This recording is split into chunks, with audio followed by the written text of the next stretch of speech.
Chapter 129. Master, are we going to trample on debts? Death Mage expressed that trampling on debts would have a very bright future, and the profits would be very high. No, you can go and take a seat. Master, don't we have to kill people? Death Mage was very disappointed. Recently, I haven't been able to receive any missions to kill people. Do as you see fit. The car is waiting outside. Buy a mask and wear it. Don't scare people. Wei Chong said. Death Mage seemed to be a bit embarrassed. Master, subordinate doesn't have any more money. Wei Chong let out a heavy sigh and took out his wallet. Death Mage's eyes were flickering with a red light. My master is definitely very rich, but to say that I don't have any money, I feel so embarrassed. Looking at the money in the wallet, Wei Chong couldn't help but wrinkle his brows. There are two 1 RMB coins, one is 50 RMB, and the other is 10 RMB. There is only a total of 62 RMB. After getting a girlfriend, my expenses sure are high. But I feel embarrassed to ask His Honor for money. I should look for Lai Gu to borrow some money some other day. All of Lai Gu's women are celebrities. I reckon that he doesn't lack money. Wei Chong reluctantly took out a 10 yuan note. After watching the movie tonight, he would still need supper. 52 yuan should be enough. Looking at his master taking out a soft 10 RMB note, Death Mage suddenly had a strange feeling. Master is really living a miserable life. I really can't bear to take this 10 RMB note. What are you waiting for? Get to work. Wei Chong urged. He quietly put away the 10 yuan, forgetting that he still had to take a taxi to send Tang Bingyao back. Just a moment ago, Death Mage was just about to stretch out his hand to take it, but he didn't expect that his master would put it away again. I feel so awkward. So the master was so stingy.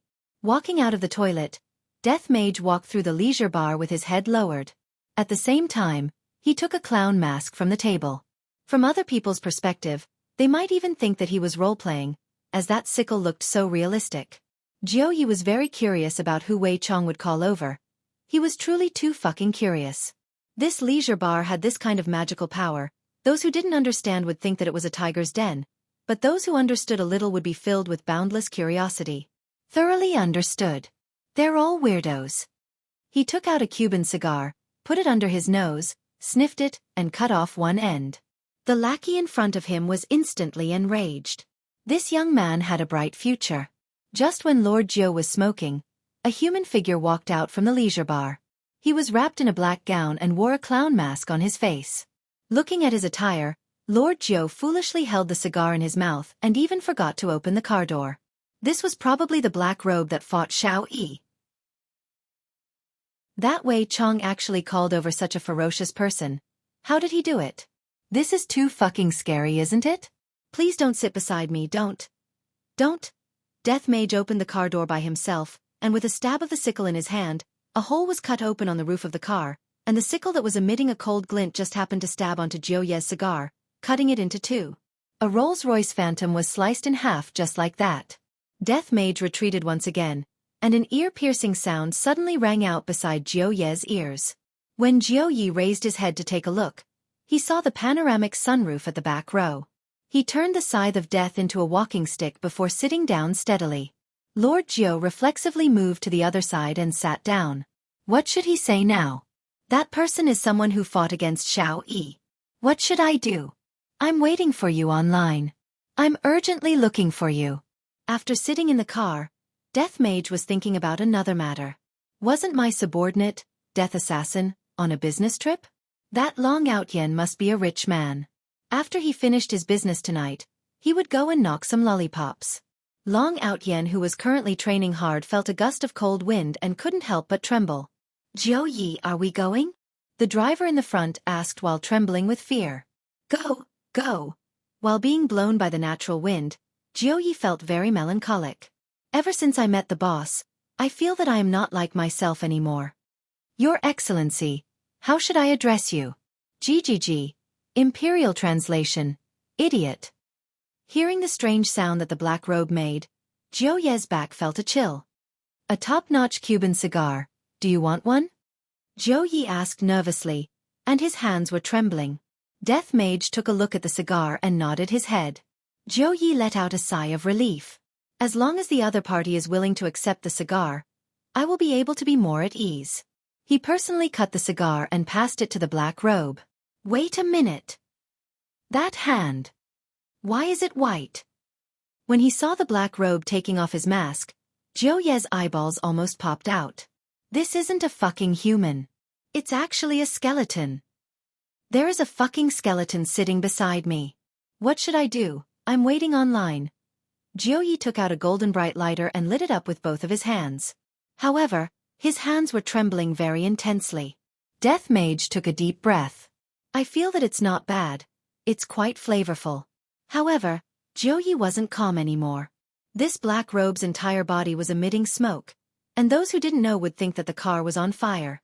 How can it not emit smoke? After taking a deep breath, the inside of the black robe is filled with bones. Even beer would leak out.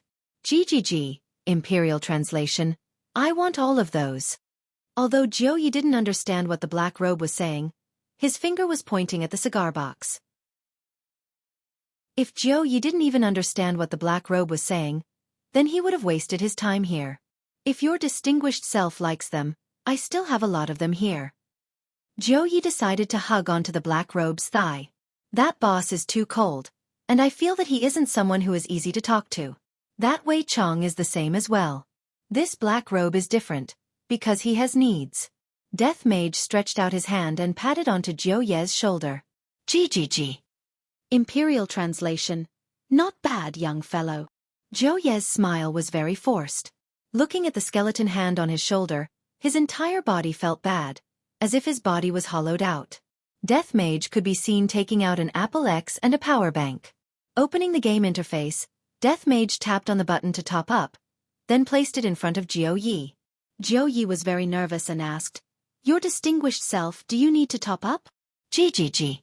Imperial Translation, foolish human, aren't you talking nonsense? Is 100 enough? I met another miser. Death Mage tapped on 648. Zhou Ye immediately understood, Your distinguished self, let's add each other on WeChat, I will immediately transfer the money to you. Looking at the black robe's WeChat profile picture, Zhou Ye was speechless. What a cute cartoon version of a skull. It is completely different from the one on your face.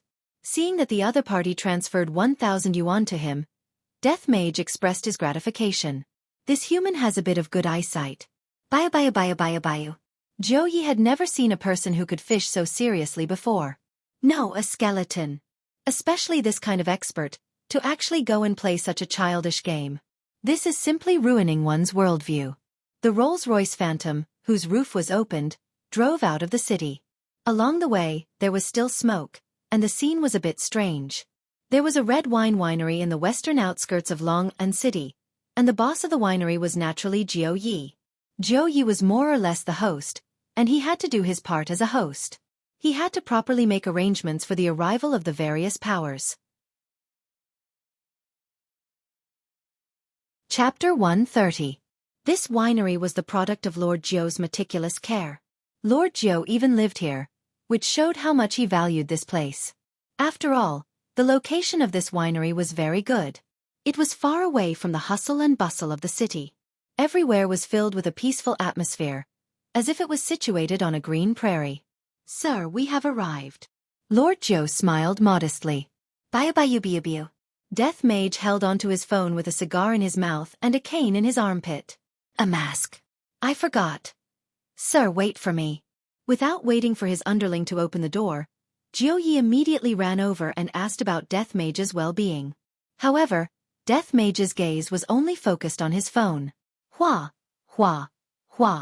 Hearing the sound of gold coins, Death Mage fiercely took a puff of his cigar, and soon after, his entire body started emitting smoke. GGG. Imperial Translation, awesome. Originally, Zhou Ye had thought that Death Mage was just playing around in the car. However, he didn't expect that Death Mage was actually holding onto his phone all the time. Death Mage didn't even have the intention to put his phone down. There are a few big shots sitting inside the car. It doesn't seem too good for you to just hold onto your phone and enter the car. Especially that bayu sound. How can the sound of this Apple X be so loud? My 8848 is still the best. Sir, can you stop for a moment? GGG, Royal translation. Can you afford to pay for so many fish? Jiu Yi was still an experienced person, and he was able to discern Death Mage's emotions from his tone of voice. The two of them walked into the interior of the winery. At this moment, there was a large round table in the winery's conference room. There were 8 men and 1 woman sitting around it. Some were dressed in suits, while others were dressed in magic robes. The only female member was gorgeous. She wore a floral jade-colored robe and had a floral veil draped over her shoulders. Her soft black hair was pinned with a flying fairy hairpin. She looked like a fairy. This person was the sect master of Cloud Sect, Sun Fong.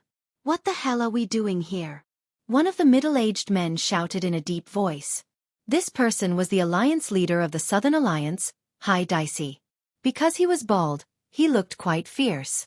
Traceless Pavilion's pavilion master was dressed a little weirdly. He was wearing a loose t-shirt, loose pants, a gold chain around his neck, a hat, sunglasses, and other accessories. He was dressed in a hip-hop style. Recently, he had indeed become infatuated with hip-hop. Gu Zhang clapped his hands and actually started rapping. Hi Dicey, why are you so anxious? Hi Dicey, hi go and take revenge, hi Dicey your ass. Hi Dicey jumped. Alliance Chief Hai. Don't panic. The one who spoke was the sect master of the Loud Thunder sect, Yang Yi. Wang Debao, who was cutting his fingernails, smiled and said, That's right. Why are you panicking?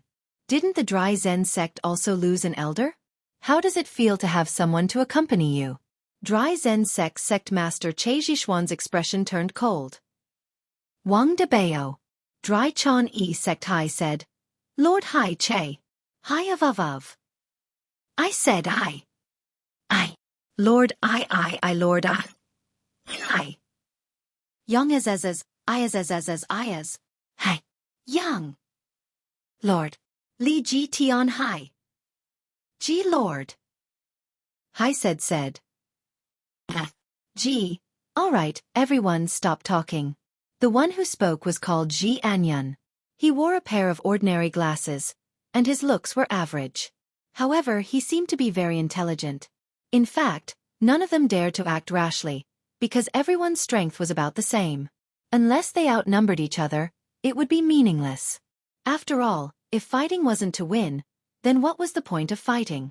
Hai Dicey angrily said, If it were up to me, we should join forces to denounce them. Yo, Check Ku is making a fuss. It's not like my elder died. The pavilion master of Traceless Pavilion, Gai Zhang, crossed his arms and made a 666 gesture. Hai Dicey was so angry that he almost vomited blood. I'm going to King kill you today. Also, come come over here. Yang Yi, the sect master of the mighty Thunder sect, grabbed hold of Hai Dicey, who was about to go berserk. Alliance Master Hai, don't be agitated. This sect leader is also very sad that something like this happened. You have to get used to it in the future. Hai Dicey's face stiffened. Yang Yi took out a hat from nowhere and put on a pair of sunglasses. Yo, check it out. Gai Zhang immediately replied, Yo, brother is so awesome. Yo, this is a good stab. I'm going to King kill these 2 bastards today. A strong energy burst out from Hai Dicey's body. How could Gai Zhang and Yang Yi not be arrogant? 2 of the elders that went out died and one of them was injured. Look at us. We came out without a single injury. That's why, even if the younger brother is brainless, the older brother definitely isn't any better. Dry Zen sect leader Che Zhishuan said coldly, Count me in. Wang Debao, Zhou Xinran, Ji Anyun, and Guang Tianlu, who hadn't made a sound all this while, the 4 of them just watched and didn't have any plans to make a move.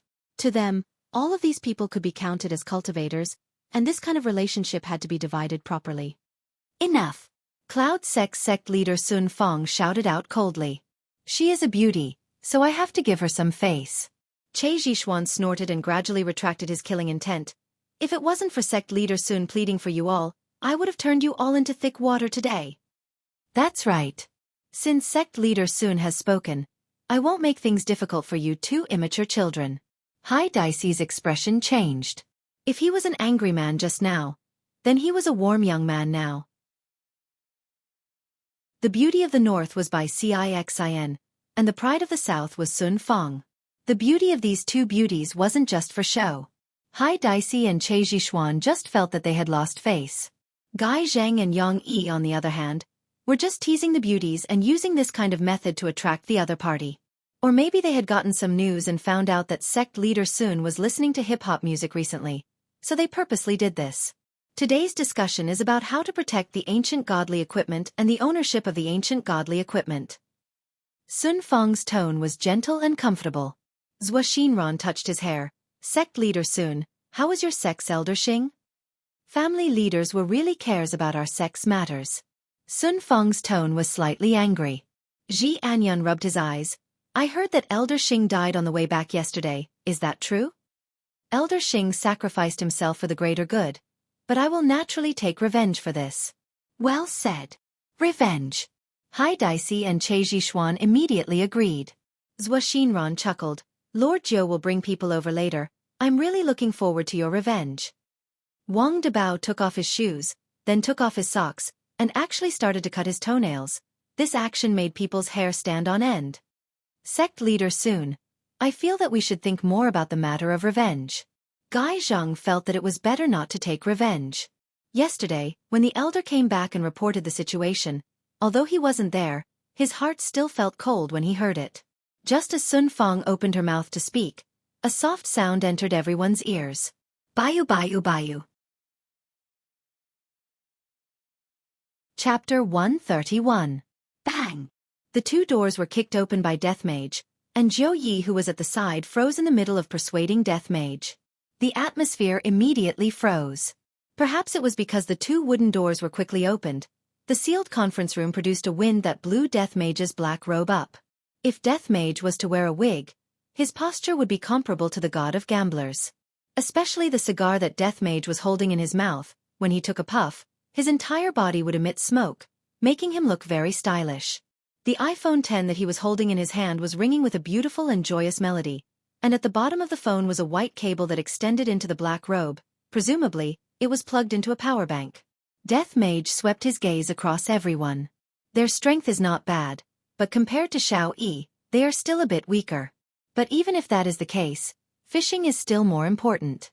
I will be able to gather 7 Dragon Balls soon and exchange them for 10 RMB worth of expenses. I am finally going to win money.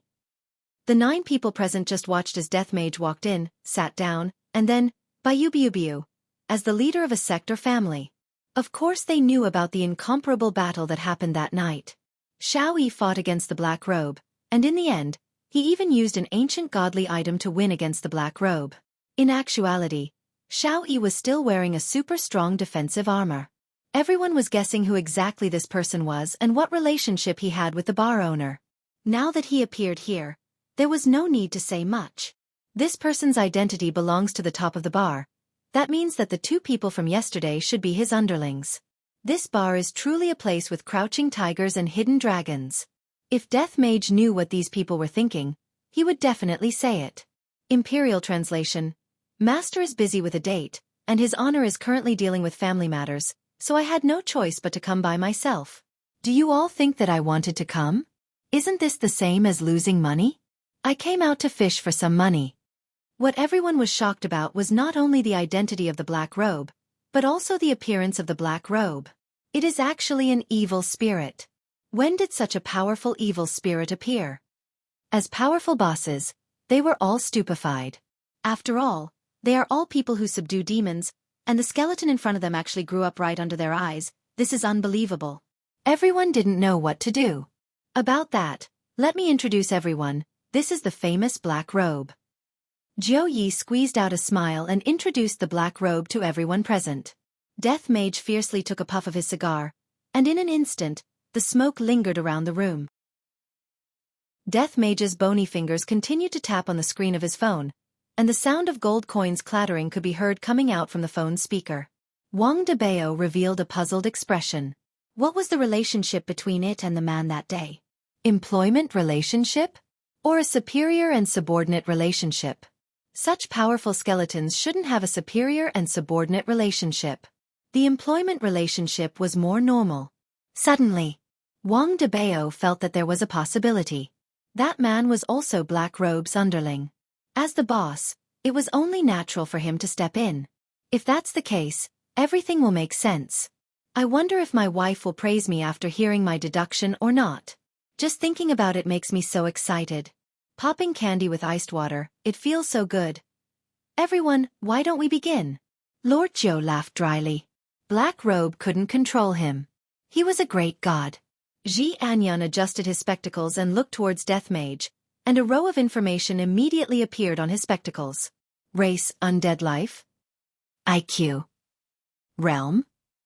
Interests. Marriage. Ji Anyan's brows were tightly knitted together.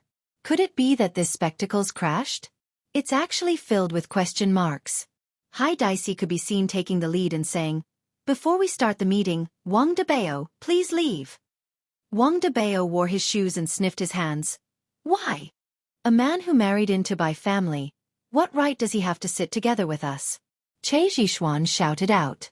Don't look at how Wang Debao married by Cixin.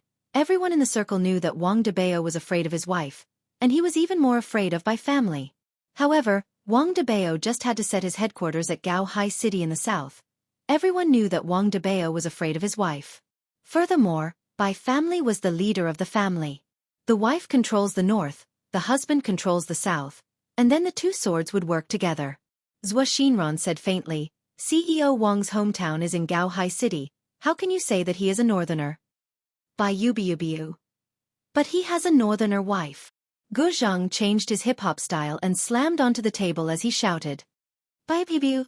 Wang Debao scratched his head. My wife only went back to her parents' house to stay for a few months. Look at you all. Bai Yubiubiu. Everyone's brows wrinkled. Death Mage held onto his chin with his left hand, and his empty eye sockets flickered with red light. Warning! Warning! The boss is attacking. Death Mage could be seen holding onto his phone. Bang bang bang bang bang. The entire conference room was filled with the sound of bone fingers tapping onto the screen.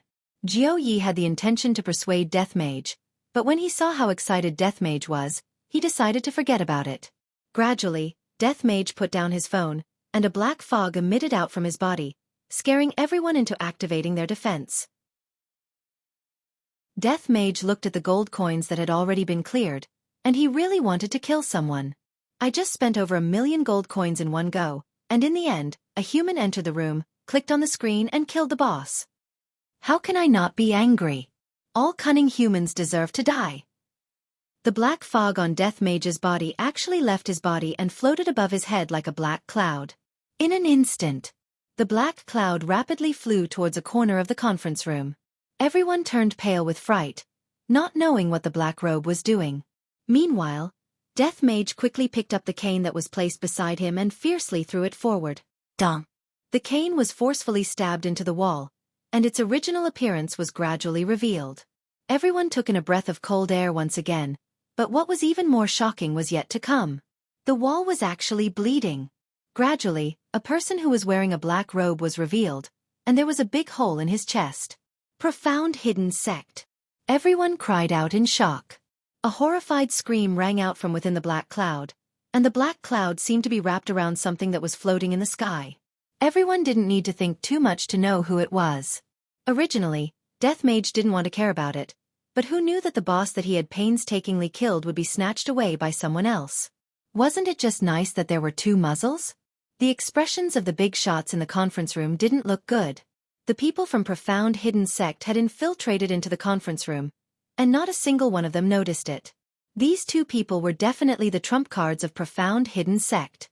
If it wasn't for this black robe, the contents of today's conference would have been leaked out, and the consequences would be unimaginable. Sun Fong glared at the man within the black cloud and shouted out, "Speak! What do you all know?" The man who was wrapped within the black cloud let out a miserable howl. It wasn't that he didn't want to speak, but rather he couldn't.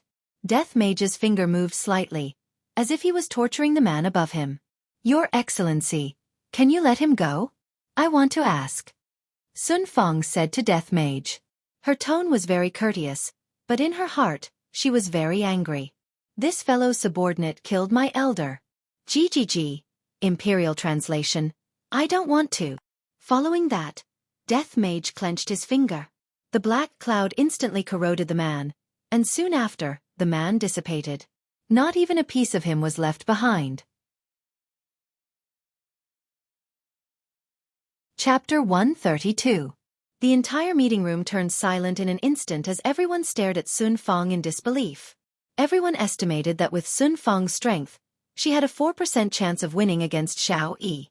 But against the fully armed Xiao Yi, her chances of winning were 0. As for this black-robed man, he had beaten the fully armed Xiao Yi like a dog. Although Xiao Yi had won, it had been a tragic sight.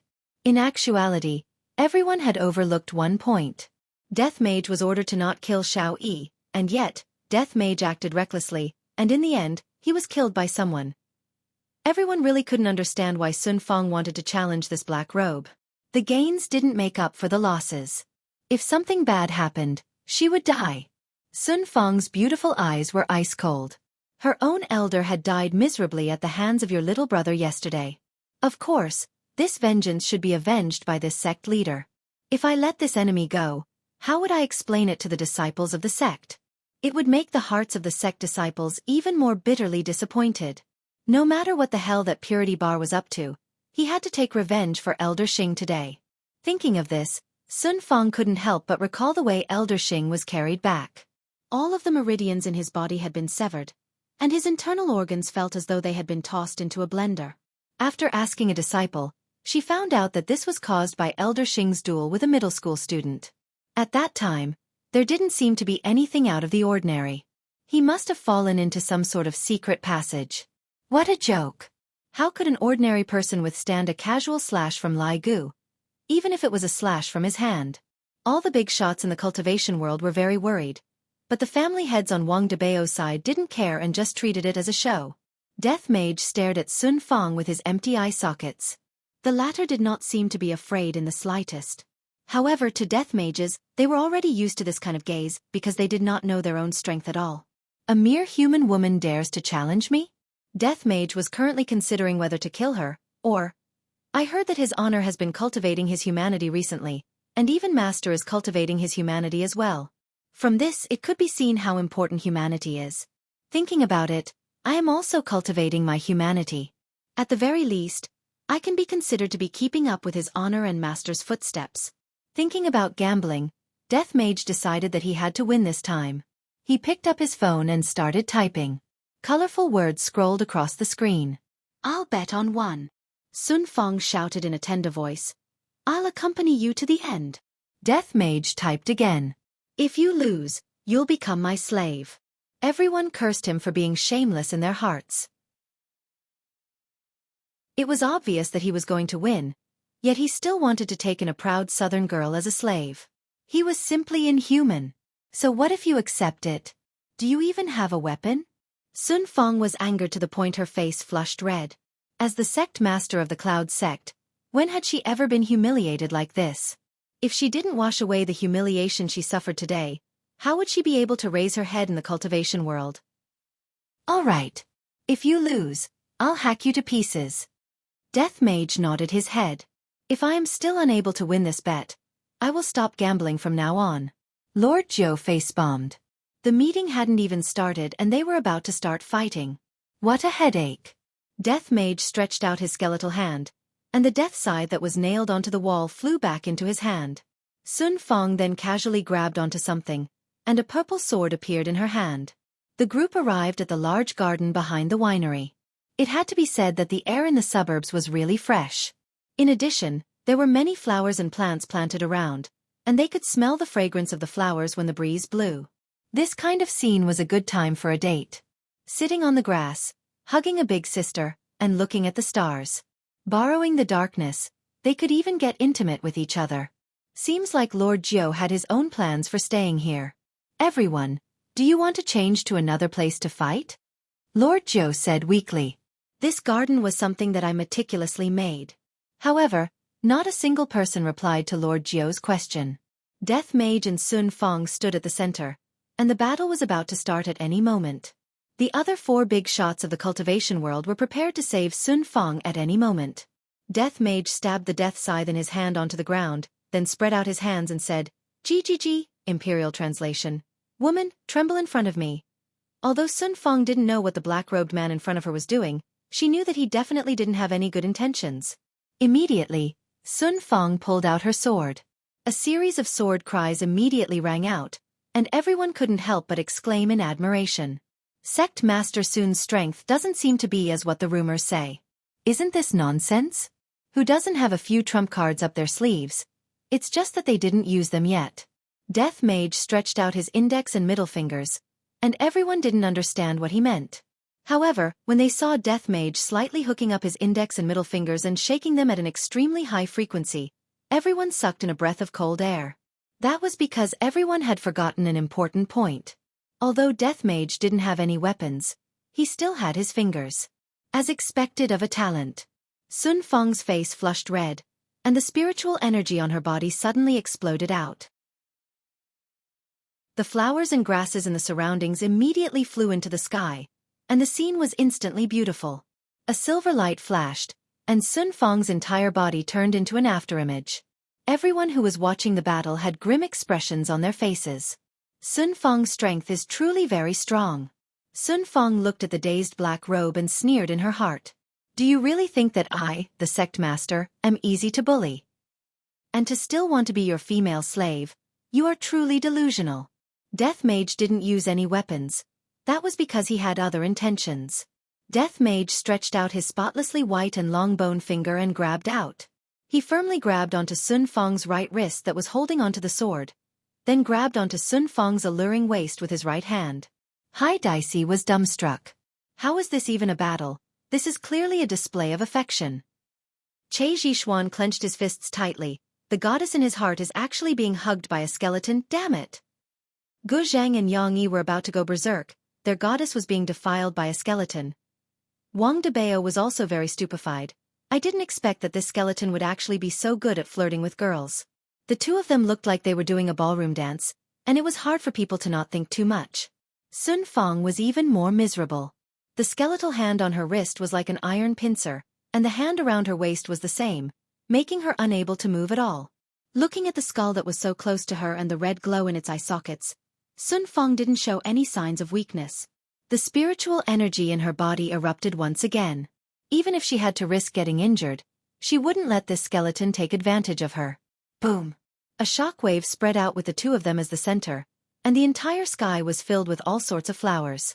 Death Mage casually grabbed onto one of the roses, then revealed his spotlessly white teeth and bit onto it. F***ck me. Everyone felt as if their worldview had been completely destroyed. Don't pull me, I want to kill this skeleton, I don't even dare to tease the goddess like this. Hai Daisy couldn't take it anymore, but no one stopped him. Blood seeped out from the corner of Sun Fong's mouth. Her forceful struggle just now had caused her internal energy to become chaotic.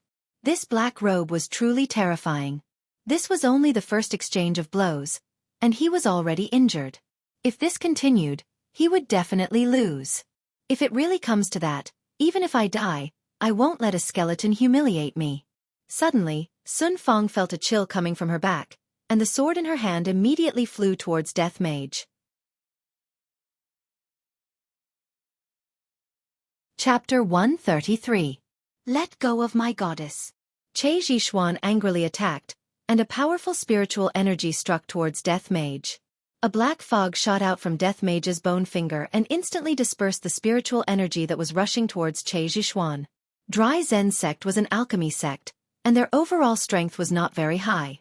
However, Che Zhixuan, who was the sect master, was naturally considered to be rather powerful. But in this group of people he was at the bottom. Che Zhixuan could do nothing about the black fog's attack. He flew backward and crashed into a building like a cannonball. Lord Jiu's heart ached when he saw this. Everyone was speechless. No matter how weak Che Zhixian was, he was still a sect leader, yet this black robe had actually sent him flying with one move. His strength was actually terrifying to such an extent. Hai Daisy was just about to make a move, but when he saw Che Zhixuan get killed, he stopped.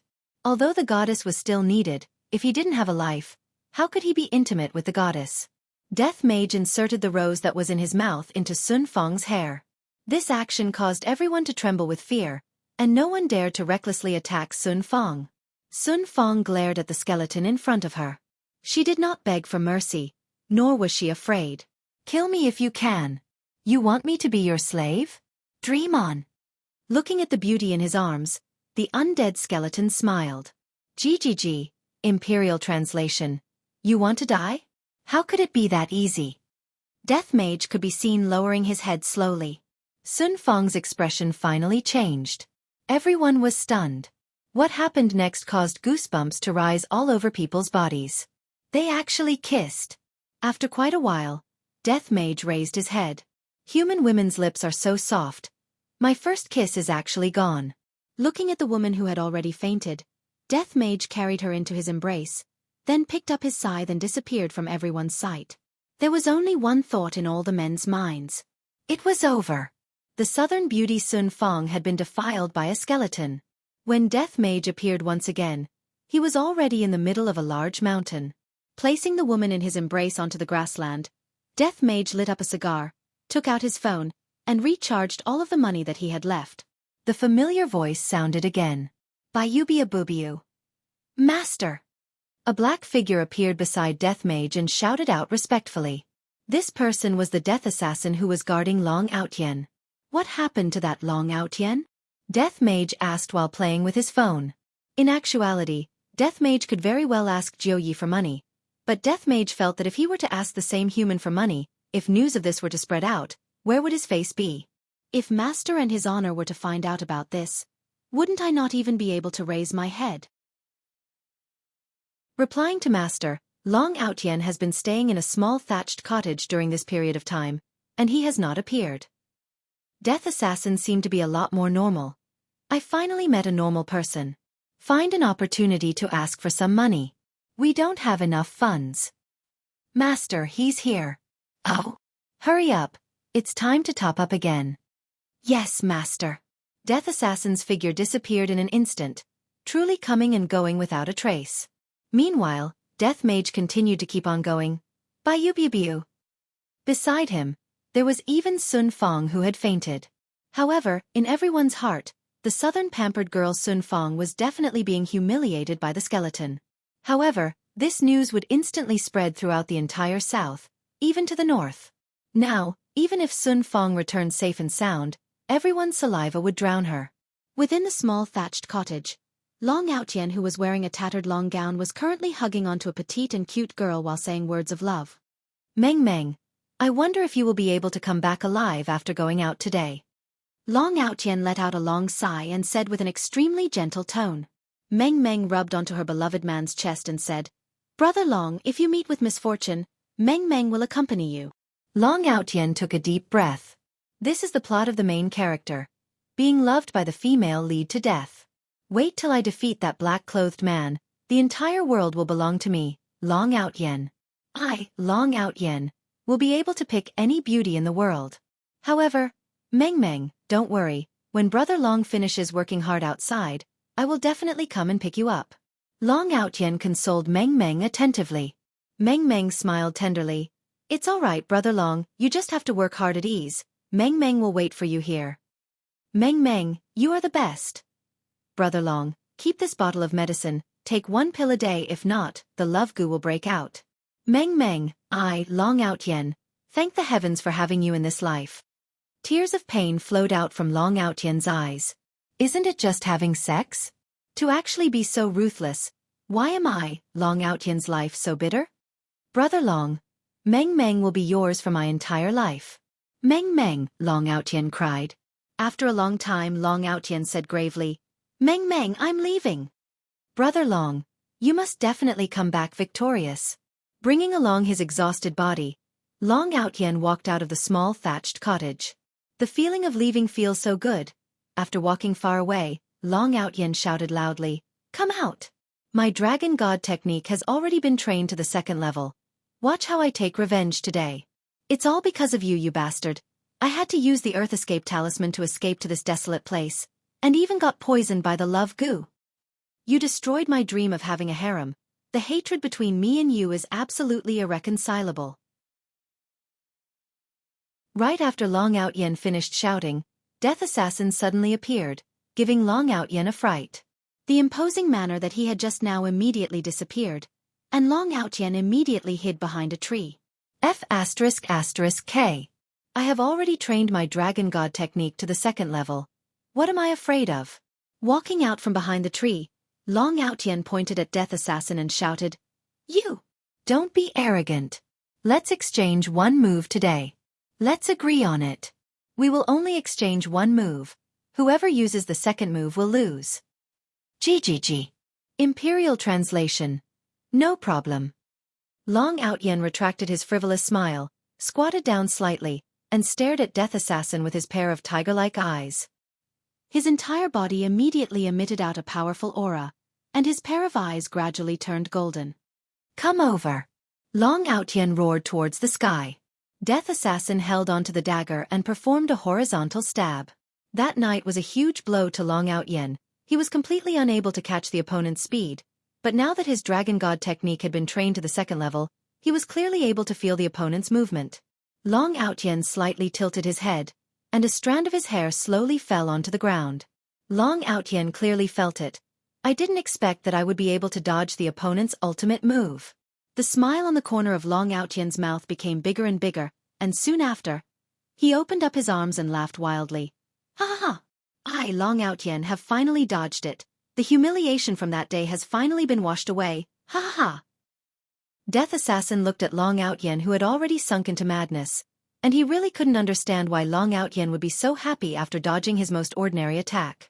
Of course, Long Outyen was excited. In his heart, he had already treated Death Assassin as the strongest boss existence. From the start, he didn't even have the strength to fight back, to now that he was able to dodge the attack. How could he not be happy? How could he not be excited? "Wait for me, Long Outyen, to train for a month. I will fight you again. Goodbye." Chapter 134. However, would the Death Assassin let him escape just like that? It was obviously impossible. He moved to block Long Outyen's path. "You? What do you want to do? I said that I will only exchange one move with you. Are you thinking of admitting defeat?" Long Outyen immediately panicked. "If you have the guts, then let me hide for a few more years. When the time comes, I will be able to go all out." Death Assassin stretched out his thumb and index finger and poked it. Long Outyen was so frightened that he took a few steps back when he saw the white jade-like bones. He felt that the person who was chasing after him was not a human. He even asked for money. Calming himself down, Long Outyen took out his wallet and said, "Actually, I don't have much. The plot is just developing, and it's not the final stage yet. I only have a few thousand yuan in my card, and some change." Death Assassin took over the wallet and disappeared in an instant, leaving behind the stupefied Long Outyen. "I haven't told you the password yet." Long Outyen mumbled. After saying that, he paused for a moment and immediately ran off. "Brother Long, why did you come back?" Seeing Long Outyen running back with a joyful look on his face, Meng Meng's face was filled with joy. Long Outyen pressed on Meng Meng's shoulders and said affectionately, "Meng Meng, I still can't let you go. I've decided not to leave." Meng Meng was stupefied.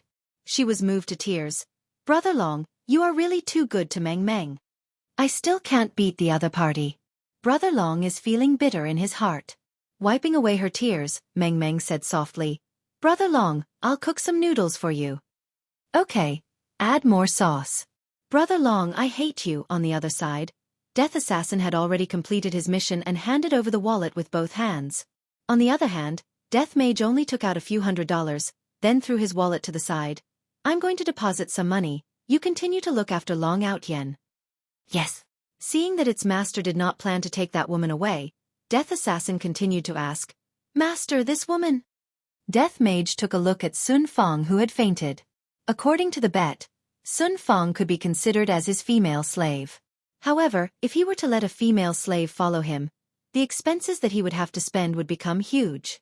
Sun Fong still had to eat, buy clothes, makeup, and sanitary napkins. Forget it, I don't want it anymore. Just leave it here." After saying that, Death Mage went to the ATM machine to deposit the money. Death Assassin took a look at Sun Fong, who was on the ground, then disappeared as well. The Southern Beauty, she could be said to be the goddess of the cultivation world, but right now, she was being disregarded by two skeletons. The reason was very good. they were difficult to raise. Death Mage even took back the title of female slave. After an unknown period of time, Sun Fong faintly woke up. Sun Fong's beautiful eyes surveyed her surroundings, and after checking her own body, she heaved a sigh of relief when she discovered that she hadn't been violated. But when she thought of that bony face, Sun Fong clenched her fists tightly. She swore that she would never rest until she died. At this moment, Jiu Yi also left the winery and arrived at Long and City's Rank 1 shopping mall. He quietly walked into an arcade. Lord Jiu, the master has been waiting for a long time. The man who spoke was the manager of the arcade, and his words carried a deep warning. Lord Jiu smiled and said, "Sorry, there was a traffic jam on the way." The man's eyes revealed an ominous glint. He turned around and brought Lord Jiu into the gaming hall. A man in a black cloak was sitting in front of a game console, seriously playing the game. "I'm stupid. I'm stupid. I'm stupid." The two of them didn't even dare to make a sound as they stood behind him. Hovacha Eje. However, it was useless. He had lost. "Little Joe, come and play." The man smiled, but he didn't turn around. Lord Joe took a deep breath. "I don't dare." "Sit." The man patted the stool. Jiu Yi knew that he couldn't shirk away anymore. Rejecting once is respect, but rejecting twice is idiotic. Sitting beside the man, Lord Jiu was trembling with fear. This kind of situation was like standing in front of the boss of the bar. The man stuffed a copper coin into the man's mouth and began to select the person. "How's the situation at night?" the man asked as he selected. "Master, there's been an accident." The man patted Lord Jiu's shoulder. "Don't be nervous. I won't kill anyone." Lord Jiu thought to himself, "You are probably farting." "Those people didn't die?" the man asked curiously. How could Lord Jiu be in the mood to control the people inside? He said in a low voice, "I couldn't invite the owner of the bar, so he went to fight Xiao Yi's black robe." "How boring. I'm still counting on the boss of Qing Bar to be my gun." The man sighed. After a pause, the man continued to ask, "How strong is Black Robe?" "Powerful. Compared to the owner of the bar. Only stronger, not weaker." Lord Jiu thought to himself, "What the fuck do I know?" The man stood up and took out a stick of cigarette. The manager immediately got angry. "Little Jiu, you are too incompetent. This subordinate deserves to die. Master, please have mercy." Lord Jiu immediately kneeled on the ground and begged for forgiveness. "What happened at night? Tell me about it." Lord Jiu told the manager what happened. After listening to what happened, the man sneered. His calm face immediately revealed a sinister expression. "Spread the news. Ruin this woman's reputation for me. If not for this stinky woman, how would other powers be able to interfere in this matter?" Lord Jiu immediately agreed. "How's the progress of the investigation at Qing Bar?" the man asked again. Lord Jiu didn't dare to be careless and said seriously, "From the looks of it, if Black Robe is a person from Qing Bar, then his strength is the strongest. The second is that security guard. Yesterday, a youngster suddenly appeared, and his strength is also not to be underestimated. As for that boss, he seems to know summoning techniques. Last time, he even scared Cloud Sect's Jian Yuan." "Humph. What's so difficult about scaring a small deacon from Cloud Sect? Is there anything else?" the man asked. "I have never seen him make a move, so it's hard to judge his strength." The man became silent and pondered in his heart.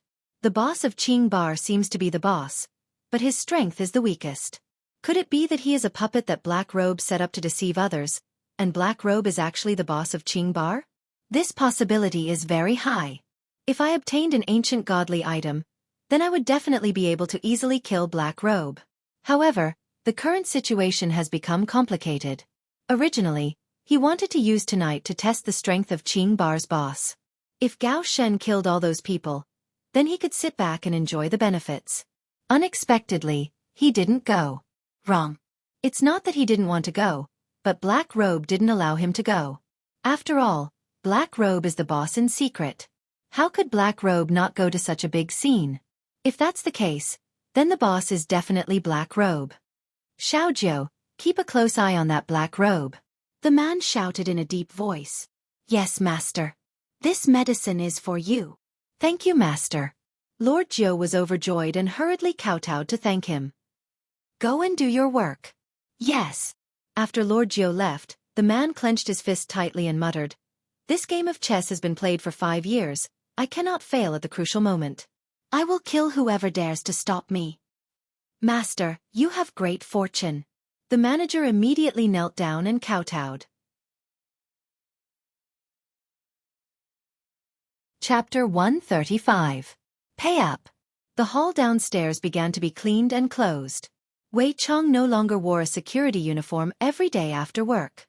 He had learned to dress up. Uncle Wei, with a cheerful smile on her face, Tang Wei ran over and held onto Wei Chang's arm. Uncle Wei, hurry up and go on your date. Leave this to us. Yeah. Uncle Wei, you have to protect our store flower. The surrounding shop assistants jokingly shouted. Wei Chong patted Tang Wei's head and gently said, Let's go.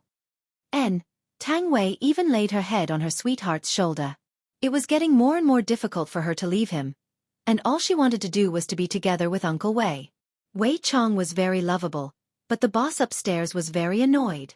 Yi Hua sat on the sofa in the office. The entire office seemed as if it was going to catch on fire. The entire office was filled with smoke and the ashtray was filled with cigarette butts. Looking at the time, it was already 12 o'clock. However, this woman was still stubborn. I don't believe that you won't come and shout. Without my chest, can you fall asleep? The clock on the wall kept ticking, and Yi Hua's cigarette never stopped. Finally, it was 1 o'clock. You're not coming? You want to sleep in separate rooms? Not bad, Qing Ya. He was getting bolder and bolder. Go get the quilt first. Yi Hua stood up and opened the door of the office. The smoke in the office seemed to have found a hole to escape from, and it drilled out of the office without any regard for its life. Arriving at the door of the bedroom, Yi Hua prepared to open the door and enter the bedroom. Unexpectedly, the door was locked from the inside. This is truly going against the heavens. To actually lock me outside the door, what kind of wife is this? Yi Hua wanted to kick the door open, but he didn't. Yi Hua looked at the situation inside the house, and saw that Qingya was hugging onto a big doll, and with a smile on her beautiful face, Qingya was fast asleep.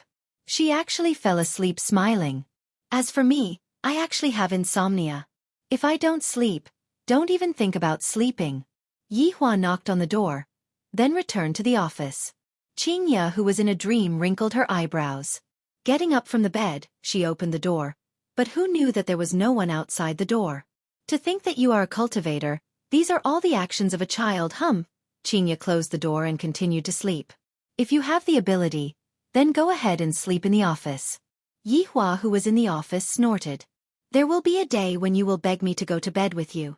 At that time, just watch how I will deal with you. What an arrogant woman. Yi Hua decided not to sleep tonight. I'm going to do something big tomorrow morning. Yi Hua turned on the television and continued watching Calabash Brothers saving Grandpa. The happy scene wasn't good at all, and Big Big Wolf was too cowardly.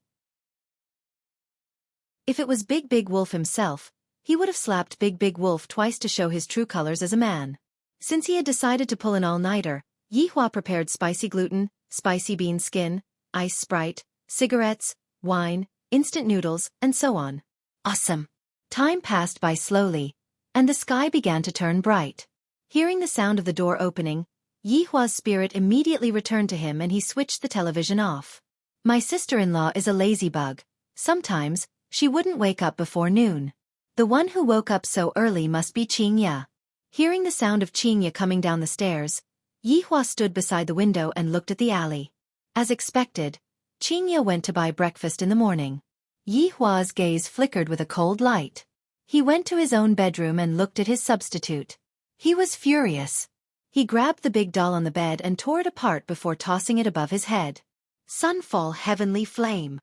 Kuanli Hellfire. Sky Ghost Flame. Blazing Sun burns the heavens. Buddha Fire Illumination. Looking from outside the window, the bedroom immediately became colorful. Yi Hua let out a heavy breath and muttered, "This is the result of replacing the original." After finished speaking, Yi Hua opened the door and left. The doll from just now had already been burnt to ashes by all kinds of flames. Doll. What fucking crime did I commit for you to do this to me? After returning back to the office, Yihua stood beside the window and observed Qingya's movements.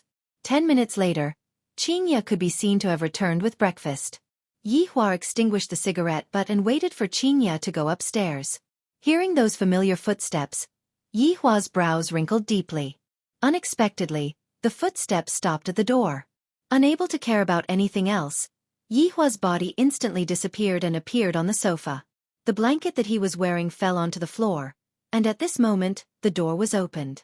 Upon opening the door, Qingya wrinkled her brows. The inside of the door was filled with the smell of cigarettes and instant noodles. Looking at the man who was lying on the sofa, Qingya let out a sigh. Quietly walking over, she picked up the blanket that was on the floor and covered Yihua's body with it. Then, she placed the breakfast on the coffee table and casually opened the window of the room to let in some air. After doing all that, she left the office. The moment when the door was closed, Yihua opened his eyes. Looking at the blanket that was on his body and the jianbing that was on the coffee table, Yihua snorted, "At least you are sensible." Picking up the piping hot jianbing, Yihua looked at the amount of fillings. It should be an egg and a ham sausage. Biting down on it, it is rather fragrant. It is even better than the one that I bought myself. After returning back to the bedroom, Qingya went into a daze, because the doll that was on the bed disappeared. It has only been 10 minutes. How could the doll disappear on its own? Unless there is only one possibility, that miser that was pretending to be asleep. Do you think that by destroying my doll, I will have to beg you to come and sleep? Stop dreaming. For me, Qingya, to be able to get to where I am now, how could I not have a backup plan? Opening the wardrobe, Yihua saw that the 3 dolls were covered by clothes. Yihua, seems like you are going to have to sleep in the office for a few more days. After finished speaking, Qingya laughed tenderly and even threw herself onto the bed while laughing loudly. Yihua is too cute to actually be so stingy. If I were to suddenly appear when he was destroying the corpses, I wonder what kind of expression he would have. Only until noon did Yihua go out and casually walked into the bedroom. Looking at Qingya, who was currently reading a book on the bed, he asked, "What are we eating for lunch?" "Anything." Qingya replied indifferently. Look at this attitude of his. He is simply looking for a beating. However, his performance in the morning was not bad. I will forget about it this time. I prepared some meat like the one that I prepared last time, Yihua said indifferently. From start to finish, his head was looking towards the other side, seemingly like he did not care about it at all. Qingya almost couldn't help but laugh out loud. Sometimes, this fellow can anger me half to death, but sometimes, he can amuse me to death. Look at that face of his that does not care about it at all. All right. Qingya replied indifferently. Yihua was only giving face to the jianbing in the morning. If not, he wouldn't have given it to Qingya. "Qing Yutong, are you eating lunch?" Yihua knocked on his sister-in-law's door and shouted. Qing Yutong's soft voice came from the inside. "Don't call me when you guys are eating, the one who gets hurt is always me." "Today, we are eating meat for lunch." Yihua added a sentence. Immediately, a hurried voice rang out from the inside, and the door was instantly opened. Qing Yutong had an excited look on her face. "Brother-in-law, is that true?" Yihua responded. Qing Yutong let out a cry and hugged onto Yihua like a koala bear. "Get up." Your butt is itching, right?" Qing Yutong immediately let go of Yihua. "Brother-in-law, do you need my help? I can wash vegetables." Scram. Snort, snort, snort. At noon, Yihua prepared a high-class desolate banquet. On the surface, Qingya was cold and indifferent, but in her heart, she was extremely happy.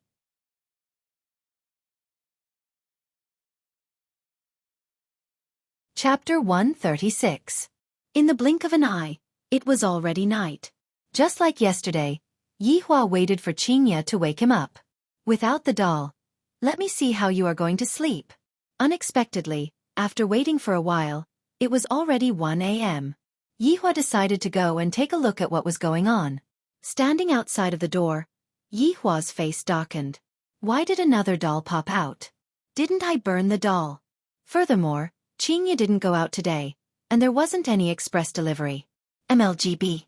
How dare you sleep with my woman? I will kill you tomorrow morning. Yihua decided to stay up all night and wait for Qingya to go out and buy breakfast. However, he had already stayed up all night once yesterday, and his body was truly a bit unable to take it anymore. Spirit repair. He cast a spell on himself and was instantly full of energy. He could even kill a Kuan with one punch. The night gradually receded. Yihua was waiting for Qingye to go out and buy breakfast. Yihua stood at the window and looked at Qingye leaving, then immediately ran to the bedroom. Meanwhile, Qingye, who was going to buy breakfast, secretly took a look at Qingye, then immediately turned around and ran back to the bar. Wait till I catch you. I want to see how you are going to explain yourself. Yihua came to the bedroom and looked at the doll on the bed. Sunfall Heavenly Flames X2. Kuanli Hellfire X2. Sky Ghost Flame X2. Scorching Sun Burning Sky X2. Buddha Fire Illumination X2. Baby shouted in his heart. Why am I A*2*? The one in front doesn't have one. Hearing the sound of hurried footsteps coming from the entrance of the staircase, Yihua's body faded away, and coincidentally, the door was opened by Qingye.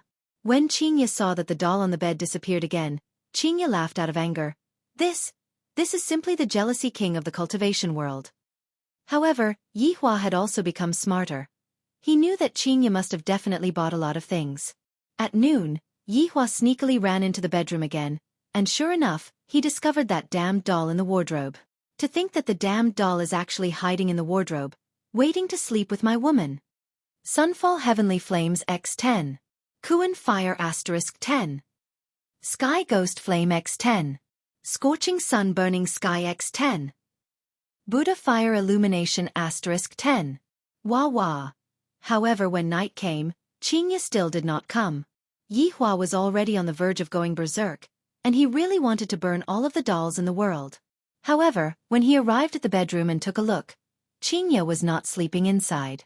Could it be? This woman was actually carrying her sister-in-law. I am going to burn my sister-in-law as well. Qingye, do you really think that I, the Supreme Overlord, can't do anything to you? Coming to the office, Yihua called Wei Chong and Lai Gu over. Your Honor. Your Honor. Yihua sat on the sofa, lit up a cigarette and said faintly, Let's go out together the day after tomorrow.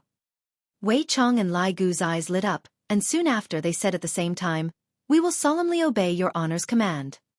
You two go make the arrangements. Wei Chong knew that this mission would definitely fall on him, and said softly, Master, where are we going? I can book a hotel. Who told you I'm going to stay in a hotel? Camping.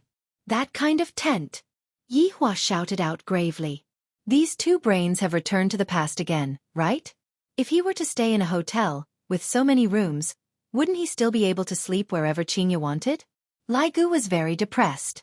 He didn't say anything, but he was also implicated. Subordinate understands. But, Wei Chong stammered. He was too embarrassed to say it out. But what? Wei Chong swallowed his saliva and said nervously, Your Honor, in the past, subordinate was still all right when I was living alone, but recently, I got a girlfriend, and my expenses became bigger. Right now, even a mantou has to be eaten in 3 bites. Lai Gu had a look of disdain on his face. There is no one else who can be like you. Just like me, I have 3 female celebrities to support me, and my life is so free and easy. That's why I say, if you want to find a woman, you must find a woman who is rich, then live the life of a gigolo. It is very comfortable. Look at how His Honor is looking for rich people. Right now, the price of crayfish is at least 10 caddies. In the past, when did His Honor dare to be so extravagant? Looking at Wei Chang's depressed look, Lai Gu sighed. If you want money, look for Lai Gu. Yihua said coldly. Lai Gu's expression immediately collapsed and immediately said, Your Honor, subordinate is also poor. Hearing Lai Gu's words, Yihua and Wei Chong couldn't help but think back to the past. Every time Lai Gu was asked to fork out money, it was as if Lai Gu was asking for his life. Gold had almost piled up into a mountain, and Lai Gu still said that he didn't have money. Noticing His Honor's threatening gaze, Lai Gu immediately changed his words. Your Honor, subordinate still has a bit of money. Wei Chong, in the future, look for Lai Gu for all of the expenses. Right now, the business of the bar is getting worse day by day. All of you should save some money. Yihua said faintly. Wei Chong probed. What about madam? Upon mentioning Qingye, Yihua became unhappy and shouted out lightly. Can I even use that stupid woman's money? Why don't the two of you use your brains? This subordinate is slow-witted. This subordinate is also slow-witted. Yihua paused for a moment, then reminded, are the two of you going to bring people with you the day after tomorrow? This subordinate will only bring little Tang along. I only have 3 celebrities with me, so I need someone to wait on me. Wei Chong looked at Lai Gu in disbelief. This bootlicking skill is truly not bad. Little Tang is a waitress. She can also be responsible. Wei Chong added. Yihua nodded his head. It's good that you have this intention. Wei Chong, you have to remember, don't buy too many tents. 3 tents is enough. Wei Chong was shocked. 3 tents. His honor and madam will definitely be 1, Lai Gu and his 3 celebrities will be 1, then I and Xiao Tang. His honor is wise. To actually empathize with his subordinates so much, I am moved to tears. I will solemnly obey his honor's command. Wei Chong said excitedly. Even his tone was trembling. Yihua waved his hand. All of you can go back. Yes. Yes. After the 2 subordinates left, Yihua lied on the sofa and covered himself with a blanket. Why do I feel so miserable? Qingya, just you wait. As for Qing Yutong, Yihua definitely won't bring her along. What if Qingya sleeps with her little sister? Wouldn't this flawless plan of mine be ruined? Wanting Qing Yutong to cooperate with me is extremely easy. I just need to spank her butt and add meat in one go. Qing Yutong will happily agree to it. As long as I give her meat to eat, she will do anything. During dinner time, Qing Yutong rubbed her head and said, Big sister, I won't be going tomorrow, my head hurts. What's wrong? Qingya asked concernedly. I might have caught a cold.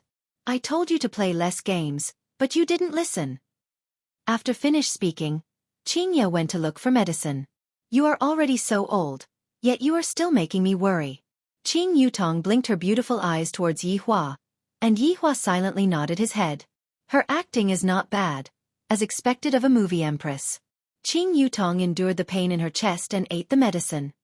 Big sister, you two can play at ease. I will look after the house. Qing Yutong said weakly, feeling as if she was going to die. Yihua felt that this was a bit exaggerated. As expected, looking at her little sister's appearance, Qingya said with concern, I think I will stay at home and take care of you. Yihua's heart sunk. Qing Yutong also knew that her acting just now was over the line. Her tone became a bit calmer. Big sister, I will be fine after sleeping for a while.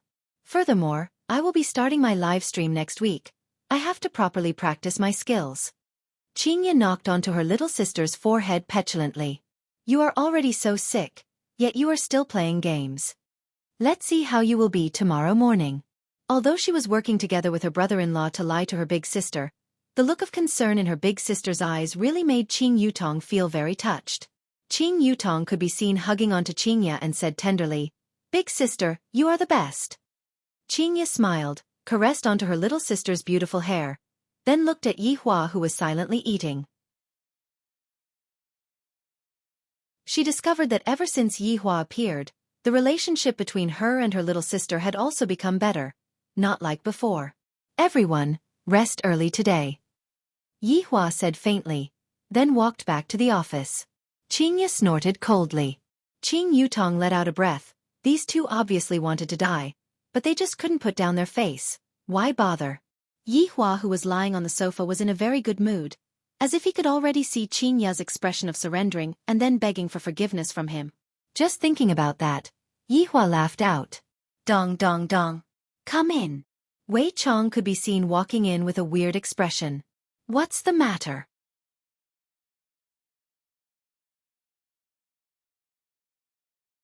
Chapter 137. Yihua's brows immediately wrinkled. The woman is waiting for me? Her emotions are very unstable. Wei Chong was also confused. Could it be that his honor had gotten into a relationship with her outside? If the madam were to find out about this, it would be troublesome. Yihua snorted coldly. It wasn't like this kind of woman had never appeared before. I will deal with her how I dealt with her in the past.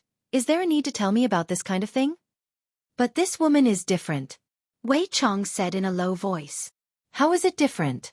Yihua asked gravely. Wei Chong said solemnly. Your Honor, you should go and take a look.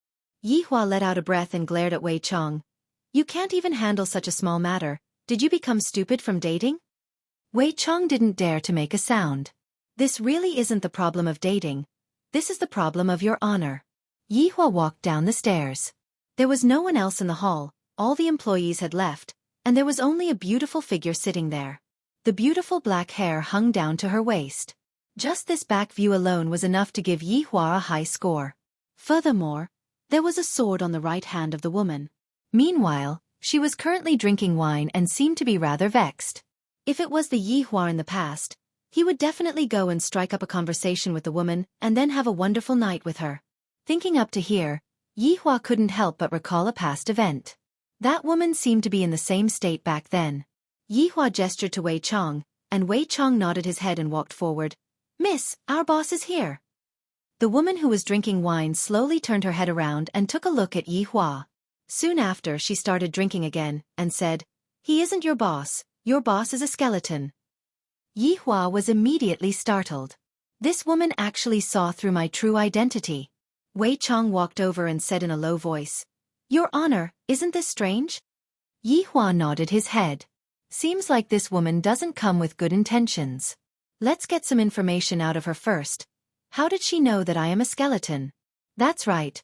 This woman is Sun Fong.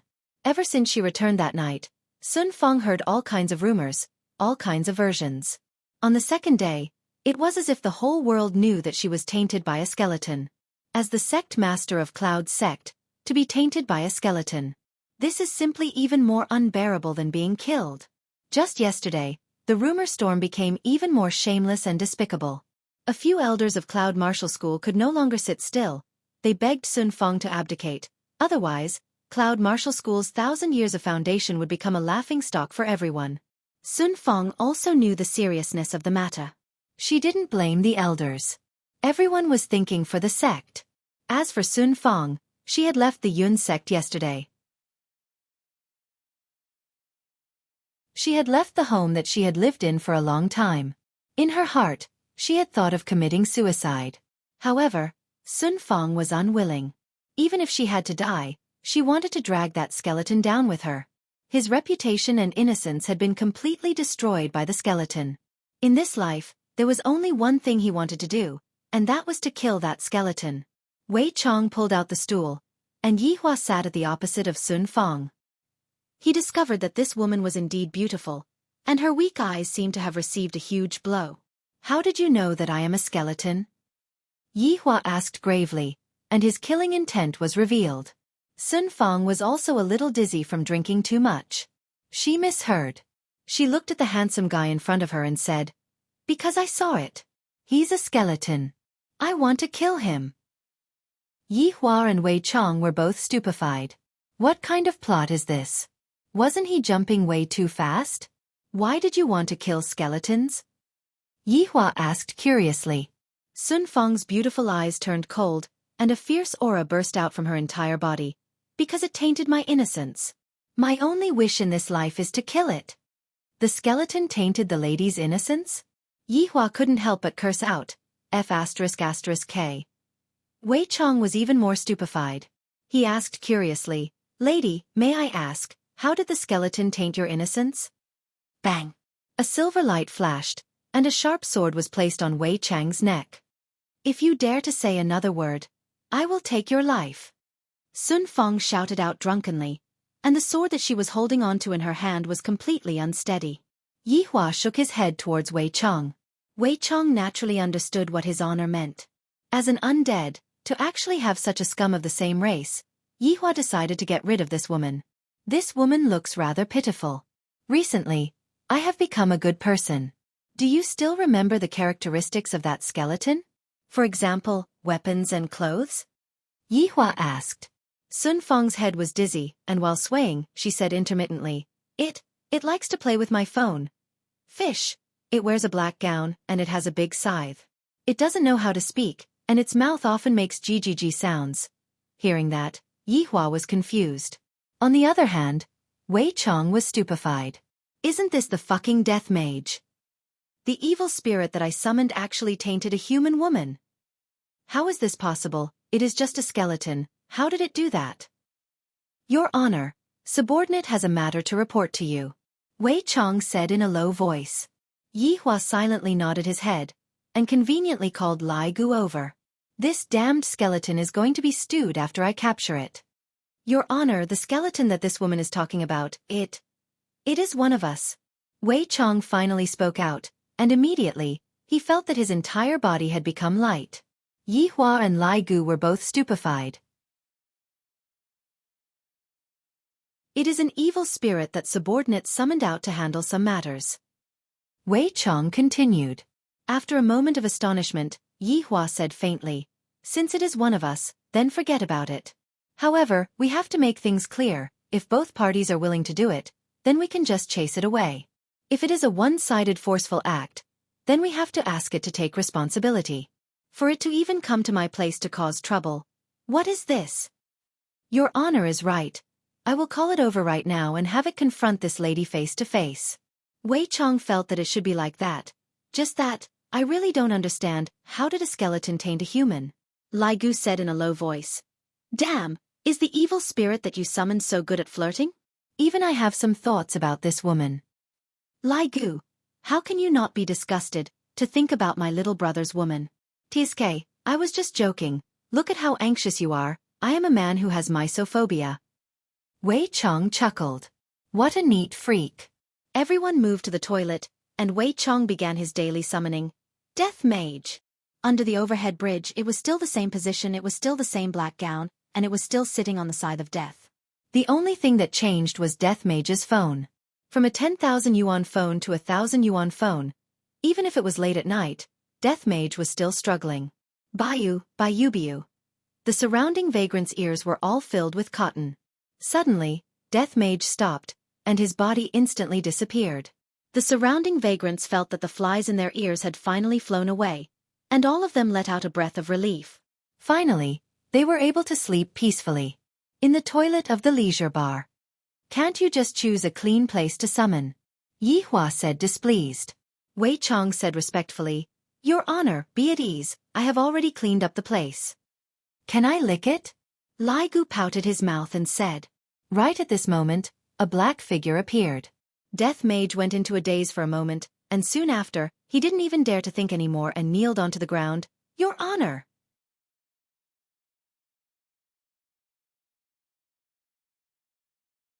Chapter 138. Death Mage stood up while trembling. This is my first time seeing His Honor's face. I am really too lucky. I am too excited. We are both undead, but His Honor is so outstanding. I am left in the dust, left in the dust. Lai Gu grinned. Little skeleton, you are not bad, your luck with women is not bad. Death Mage lowered his head, not daring to make any unnecessary movements and not daring to speak casually. Yi Hua said faintly, Come out and take a look. Everyone walked out of the toilet. Do you know that woman? Yi Hua asked gravely. Death Mage did not dare to be negligent. Your Honor, I know her. She said that you have tainted her innocence. Is that true? Yi Hua continued to ask. Death Mage went into a daze. Tainted her innocence? How? With my fingers? Your Honor, this is purely framing subordinate. I hope that Your Honor can return subordinate's innocence. Subordinate's innocence cannot be tainted by a woman. Death Mage immediately kowtowed. This woman is too shameless to actually complain about me in front of His Honor. Isn't it just removing your title as a female slave? To actually make such a big fuss in front of His Honor. Hateful humans. If I had known earlier, I wouldn't have made the bet. I lost again. Yi Hua took out a cigarette, and Lai Gu immediately got angry. Lai Gu breathed out a mouthful of smoke. Do you dare to say it clearly to her face? Subordinate dares. Death Mage said gravely. All right, we will be witnesses then. If you dare to lie to me, you should know what will happen to you. Yi Hua said faintly. His words contained a majestic might, causing Death Mage to not dare to make any small movements. Subordinate understands, subordinate will confront this woman right now. Death Mage was rather angry as well. I didn't kill this woman, and yet, this woman actually came to disturb His Honor's cultivation. Luckily, His Honor didn't blame me. If not, even if I were to die 10,000 times, I wouldn't be able to absolve myself from the blame. Damn, this subordinate of yours is not bad. This show is definitely going to be fun to watch. Lai Gu said softly at the side. Wei Chong let out a sigh. How can my subordinate possibly get close to a woman? It is completely impossible. Death Mage could be seen walking over slowly and stopped 5 meters away from Sun Fong. Sun Fong turned her head and looked towards Death Mage, and the two's gazes intersected in the air. Confirmed gaze, I met the right person. When Lai Gu saw the gazes of the two of them, he couldn't help but sing out slowly. That feeling of deep affection seemed to be reminiscing about his mother dragon. Sun Fong was already drunk to the point of dizziness, but when she saw that skull face, her blurred eyes instantly surged with killing intent.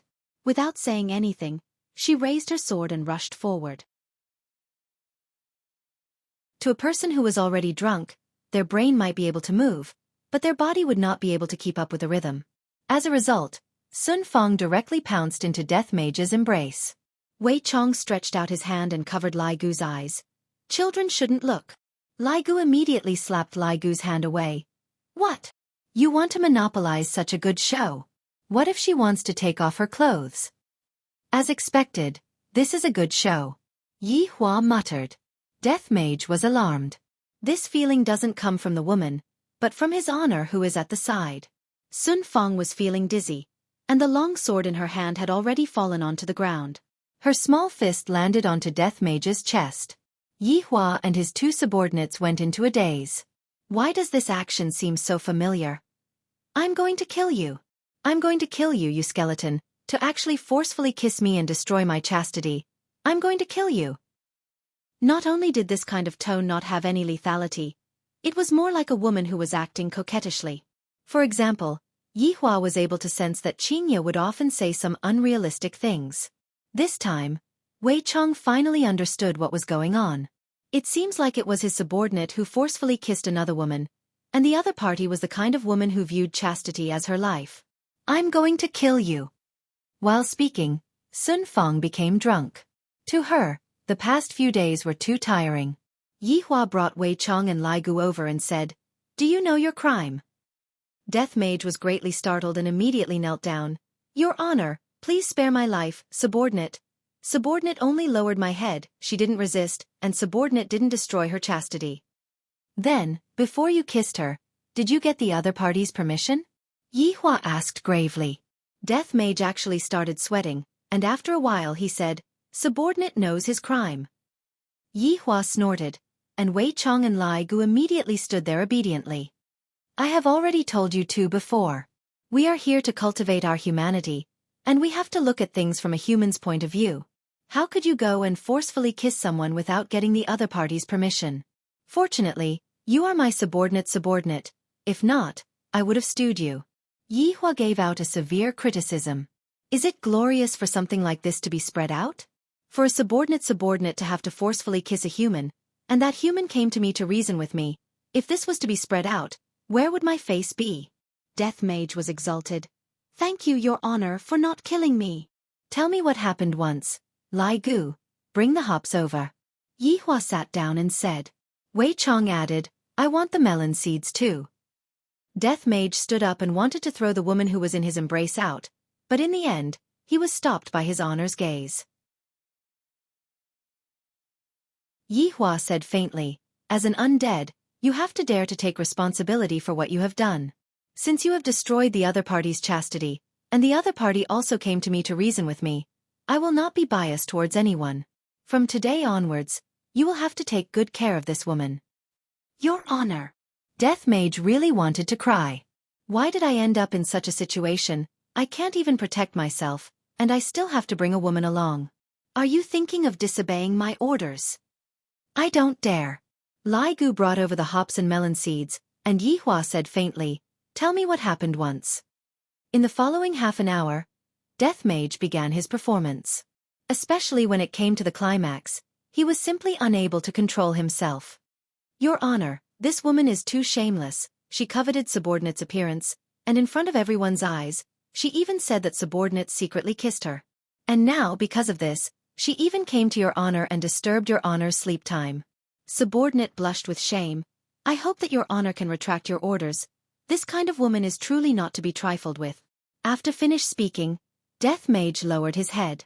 Just now, I had already fought for my final chance. If I am still unable to get rid of this woman, then I will just accept my fate.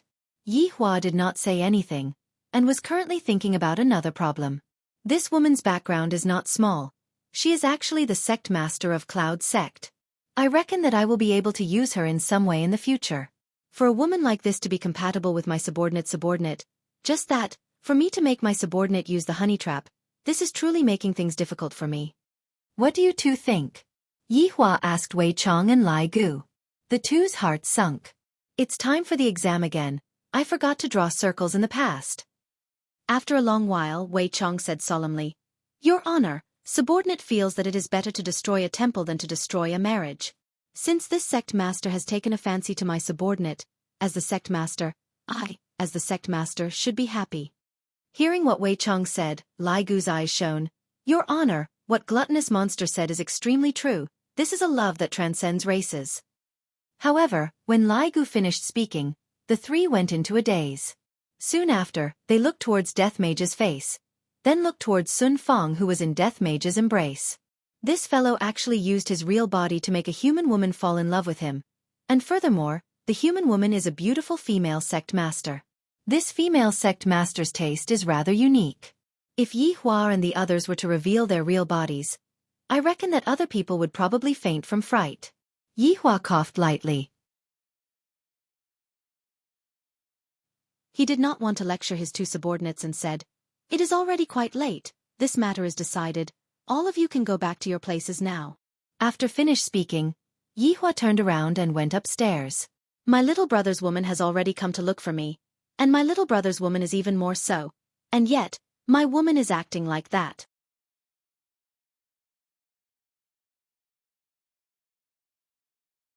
Chapter 139. Death Mage hugged onto Sun Fong who was in his embrace, and he even had the heart to die as he shouted out lightly, Master? Since his honor has spoken, you should just treat this human well. After Wei Chong finished speaking, he stepped into the black void. Lai Gu smiled and patted on Death Mage's shoulder. If you don't want it, you can give it to me. Death Mage was very straightforward as he stretched out both of his hands. Lai Gu was startled. His honor is from the undead race as well, and this undead race sure is straightforward. Brat, it is better for you to keep it for yourself.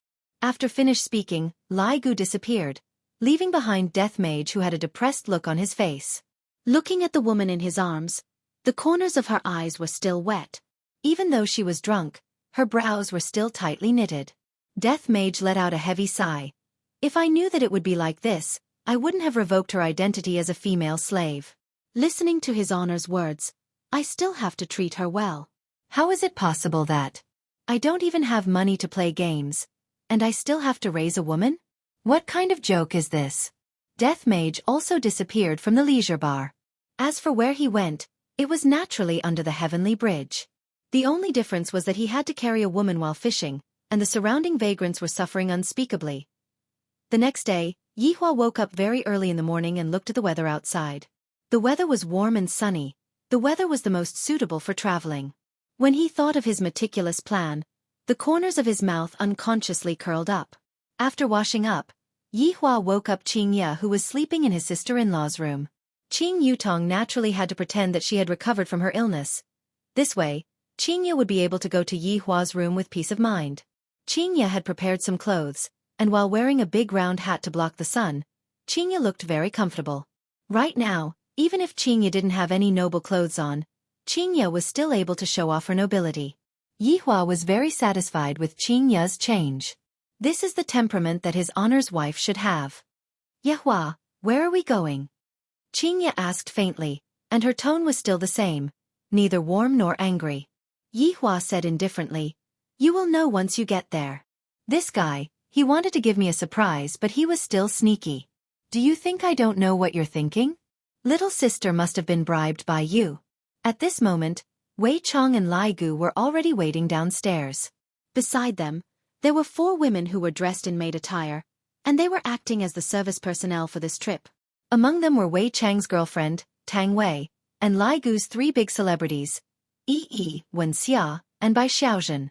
It must be said that Wei Chong and Lai Gu's eyesight was very good.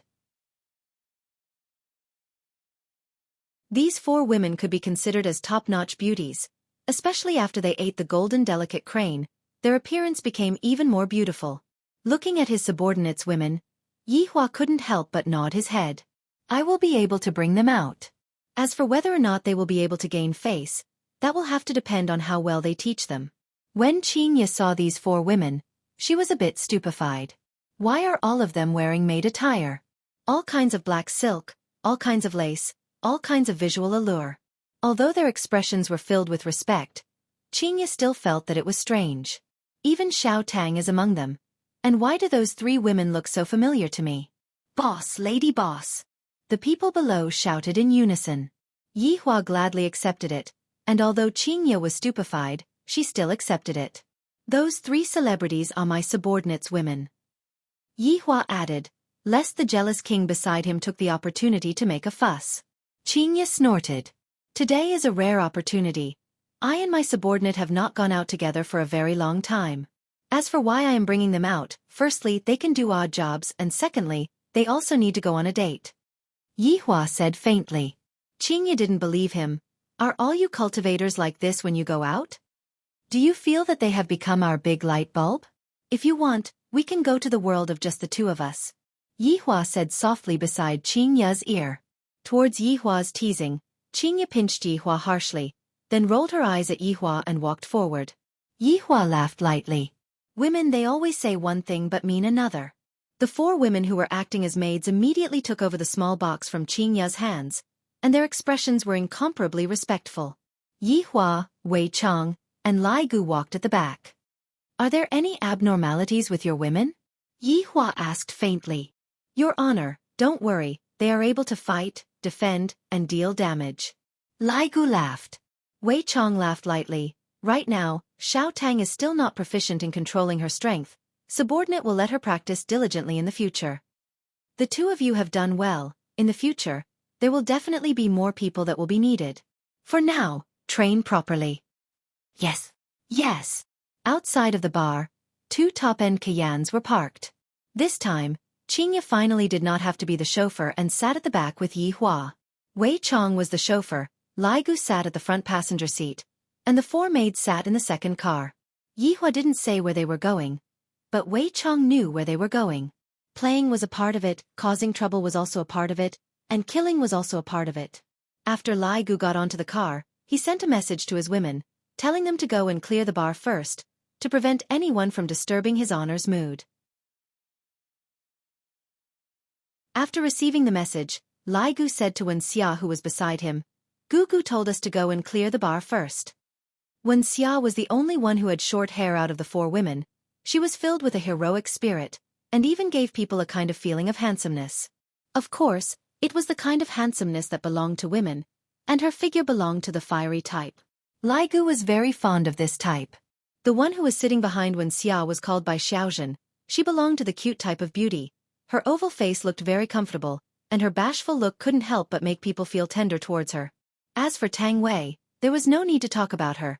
She belonged to the pure type of girl. Perhaps it was because she wasn't familiar with Lai Gu, or perhaps it was because she saw the 3 celebrities. She was a bit nervous. Clear the bar. A trace of an evil smile appeared on the corner of Wuxia's mouth as she stepped on the accelerator, and like an arrow that left the bow, the top-end Cayenne shot out. Tang Wei immediately grabbed onto the handle of the car. I feel that they are very ferocious. They are completely different from what I see on television. In the beginning, Tang Wei was actually very nervous.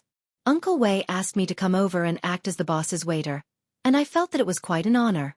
However, when I thought about how I am the only one coming over, I became a bit nervous, afraid that I would do something wrong.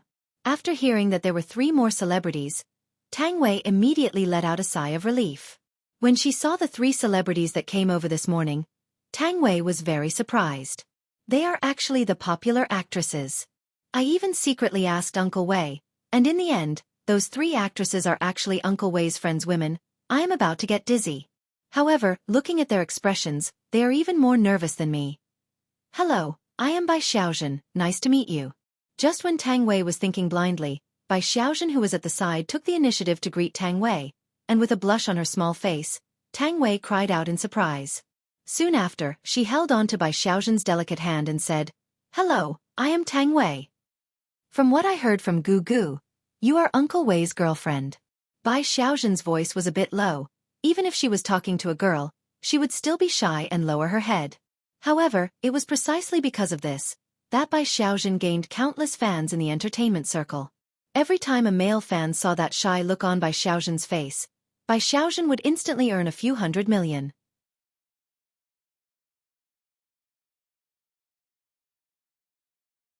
Chapter 140. You guys know about this too? Tang Wei also became a bit shy, and a blush slowly climbed onto her neck. When Xia, who was driving, stretched out her hand and said coolly, "Wen Xia." Tang Wei immediately held onto her hand. "Hello." She turned her head and smiled sweetly. "Hello Tang Wei, my name is Iran." "Hello." Tang Wei was a bit overwhelmed by the favor, so they are actually very amiable and approachable. "You are thinking too much, isn't it all because of your Wei Chang's woman?" When Xia still smiled gently, "Xiaotang, we are friends in the future, we need to walk around more often." What big sister Iran said is right. Tang Wei was the youngest among the four, so it was normal for her to address the other three as big sister. Bai Xiaozhen said weakly, "Tang Wei, are you prepared? We are going to clear the place later." "Do we need to prepare for clearing the place too?" Tang Wei asked innocently. When Xia said calmly, "Clearing the place is equivalent to killing." Tang Wei was immediately stupefied, while Bai Xiaozhen seemed very shy, but her pair of beautiful eyes were flickering with excitement. Don't think that only Yi Hua was instilling crooked logic into Qing Ye.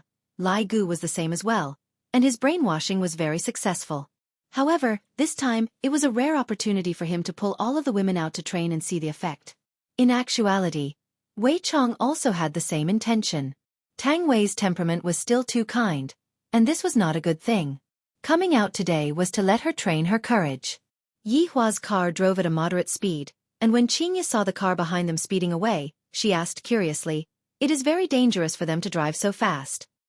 Lai Gu smiled, "Madam, don't worry, they know what they are doing." "What are they in a hurry to do? Isn't it good for them to go together with us?" Qing Ye asked.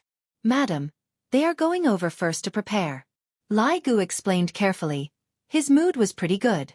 Yi Hua said faintly, "Why would there be so many questions?" Qing Ye snorted, "Can't I just ask out of curiosity?" He really acts like a big boss no matter where he goes.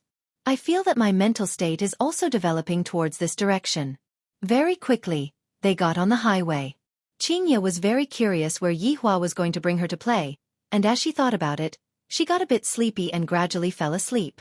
Yi Hua took a look at Qing Ye. Only a sleeping Qing Ye is capable of making one feel tender affection for her. Seeing that Qing Ye was slowly falling to one side and was about to touch the doorframe, Yi Hua stretched out his hand and held onto Qing Ye's forehead, then lightly hugged onto Qing Ye's shoulder and let Qing Ye use his shoulder as a pillow. Qing Ye, who was asleep, pursed her lips and hugged onto Yi Hua's arm. "Because if I don't hug onto something, I will feel that something is missing." "Drive it steadily," Yi Hua said faintly. Wei Chong, who was driving, nodded and controlled the speed at 100. "Damn it, it's been a few days, and I can finally hug this stupid woman. Today is really a good day." 2 hours later, they got off the highway, entered the village road, and then turned into the mountain road. They drove through the forest for half an hour. If there were people, they would sometimes see flying cars. Not long later, they finally arrived at their destination. At this place, there was a waterfall that wasn't big nor small, and the water droplets that splashed out from the waterfall were as fine as dust and smoke. As the water droplets floated in the air, they formed a mist that covered the forest with a layer of thin veil. At first glance, an extremely beautiful rainbow could even be seen. The water quality of the water here was not something that the water quality in the city could compare to. If one were to look carefully, one would even be able to see fishes swimming at the bottom of the water. Presumably, the meat of the fishes would be delicious and delicious.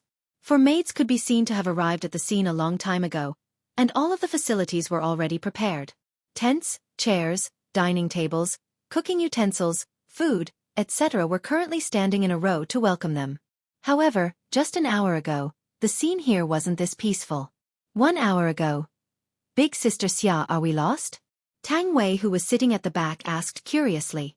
She opened up her phone and took a look at it, then said, "We aren't. Gugu had already come over to take a look." "We have arrived." Xia said coldly as she stepped on the accelerator.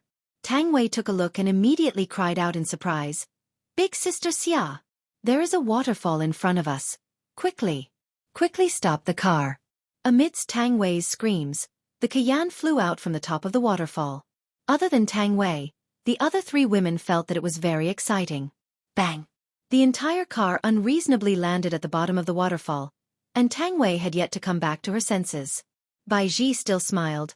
Everyone, prepare yourselves and strive to perform well in front of the boss. Don't make things difficult for Gugu. You are still right. Although it is just a simple outing, Gugu said that it is also a part of the boss test. When Xia loosened the seatbelt and took out a mirror to take a look at herself. I better not lose face as a man in front of the boss. Tang Wei was completely stupefied, not understanding what they were talking about. What are you all talking about? Why don't I understand what you all are talking about? Tang Wei asked confusedly. Bai Xiaozhen said tenderly, Tang Wei, you will know after we get off the car. While feeling puzzled, Tang Wei got off the car along with the three women. Sizing up the surroundings, I feel that it is indeed not bad. This is a good place for camping.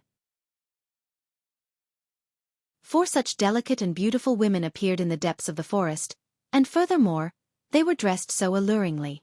All of them were dressed in black lace-made attire, and their long legs were dressed in black stockings, and the stockings were even the kind that had a net on them. On their feet, they were wearing high heels, and their long legs were vividly displayed. Immediately, countless sounds of saliva being swallowed rang out from the surroundings. Bang! Bang! Bang! In an instant, countless figures descended from the sky, and the way they appeared was extremely shocking. Wherever they landed, the ground would be stepped on, and from this, it could be seen how valiant they were. Tang Wei was a bit scared as she moved closer to the other three women. Around 100 people surrounded the four women in the center, and all of these people were dressed in different styles. Some were dressed in ancient style, some were dressed in modern style, and there were even some who wore bell-bottoms. However, the only thing that all of them had in common was their gazes. They wished that they could swallow the four women in front of them. A handsome man could be seen flinging his bangs as he walked out with large strides. I am Extreme Will Pavilion's big disciple, Sun Wei. You all? Who are you all? Yi immediately revealed a delicate and weak look as she hugged onto Xia's arm. Not only did this action not make others feel pity for her, Yi even started laughing out loud, and his gaze revealed savagery. Beauties, this place has long been taken over by us. Let's go then. As expected of a celebrity, when they start playing around, it would be great. Sun Wei immediately stopped Yi. Beauties, don't be like this, I have just regained my single status, and I can see that you look pretty good. How about becoming my girlfriend? After saying that, he stretched out his hand, wanting to touch Yi Ran's pretty face. However, before he could even touch her face, he flew into the sky like a cannonball and even lit up for a moment. Bai Xiaozhen said shyly, I only wanted to give him a kick, I didn't expect that it would turn out like this. The surrounding men sucked in a breath of cold air. A delicate woman had actually kicked an adult man into the air, and this was not an ordinary kick. He flew into the sky and had yet to land.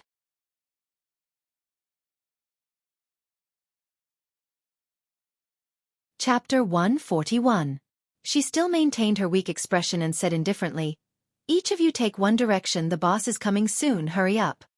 Xia and Bai Xiaozhen nodded. Tang Wei was still panicking. When she appeared again, her slender legs were on top of a man's forehead, the high heels on her feet had pierced through the man's skull, blood flowed out from the heels. The man's eyes were filled with shock, but he could not help but look down. He immediately felt that he died with grievance. She was actually wearing safety pants. Screams suddenly sounded, the small valley was filled with wails, the clear water turned bright red. Tang Wei looked at the man in front of her with a sinister expression. She continuously retreated until she leaned against the car door. Die! The man raised his butcher knife, as if he had already seen the beauty being cut into two. Tang Wei was very nervous, but she also knew to resist. She grabbed the man's arm and flung it. Maybe because she used too much strength, she did not throw the man out, but her arm was forcibly torn off. Looking at the arm that was spurting blood, a black mist flashed past Tang Wei's beautiful eyes. The gentleness on her face gradually faded, and was replaced with a fierce look. Kill! This was a completely one-sided situation. There was no possibility of turning the tables, not even letting anyone escape. The method was so cruel that even the heavens had to cover it up, unable to bear to look at it. In a few minutes, there was only one person left out of the few hundred people, and that person did not move at all. He was just a lackey that had just entered the sect, often boasting that he had a strong backing, bullying people in all kinds of ways. Knowing that this time they were going to cause trouble, he became even more terrible.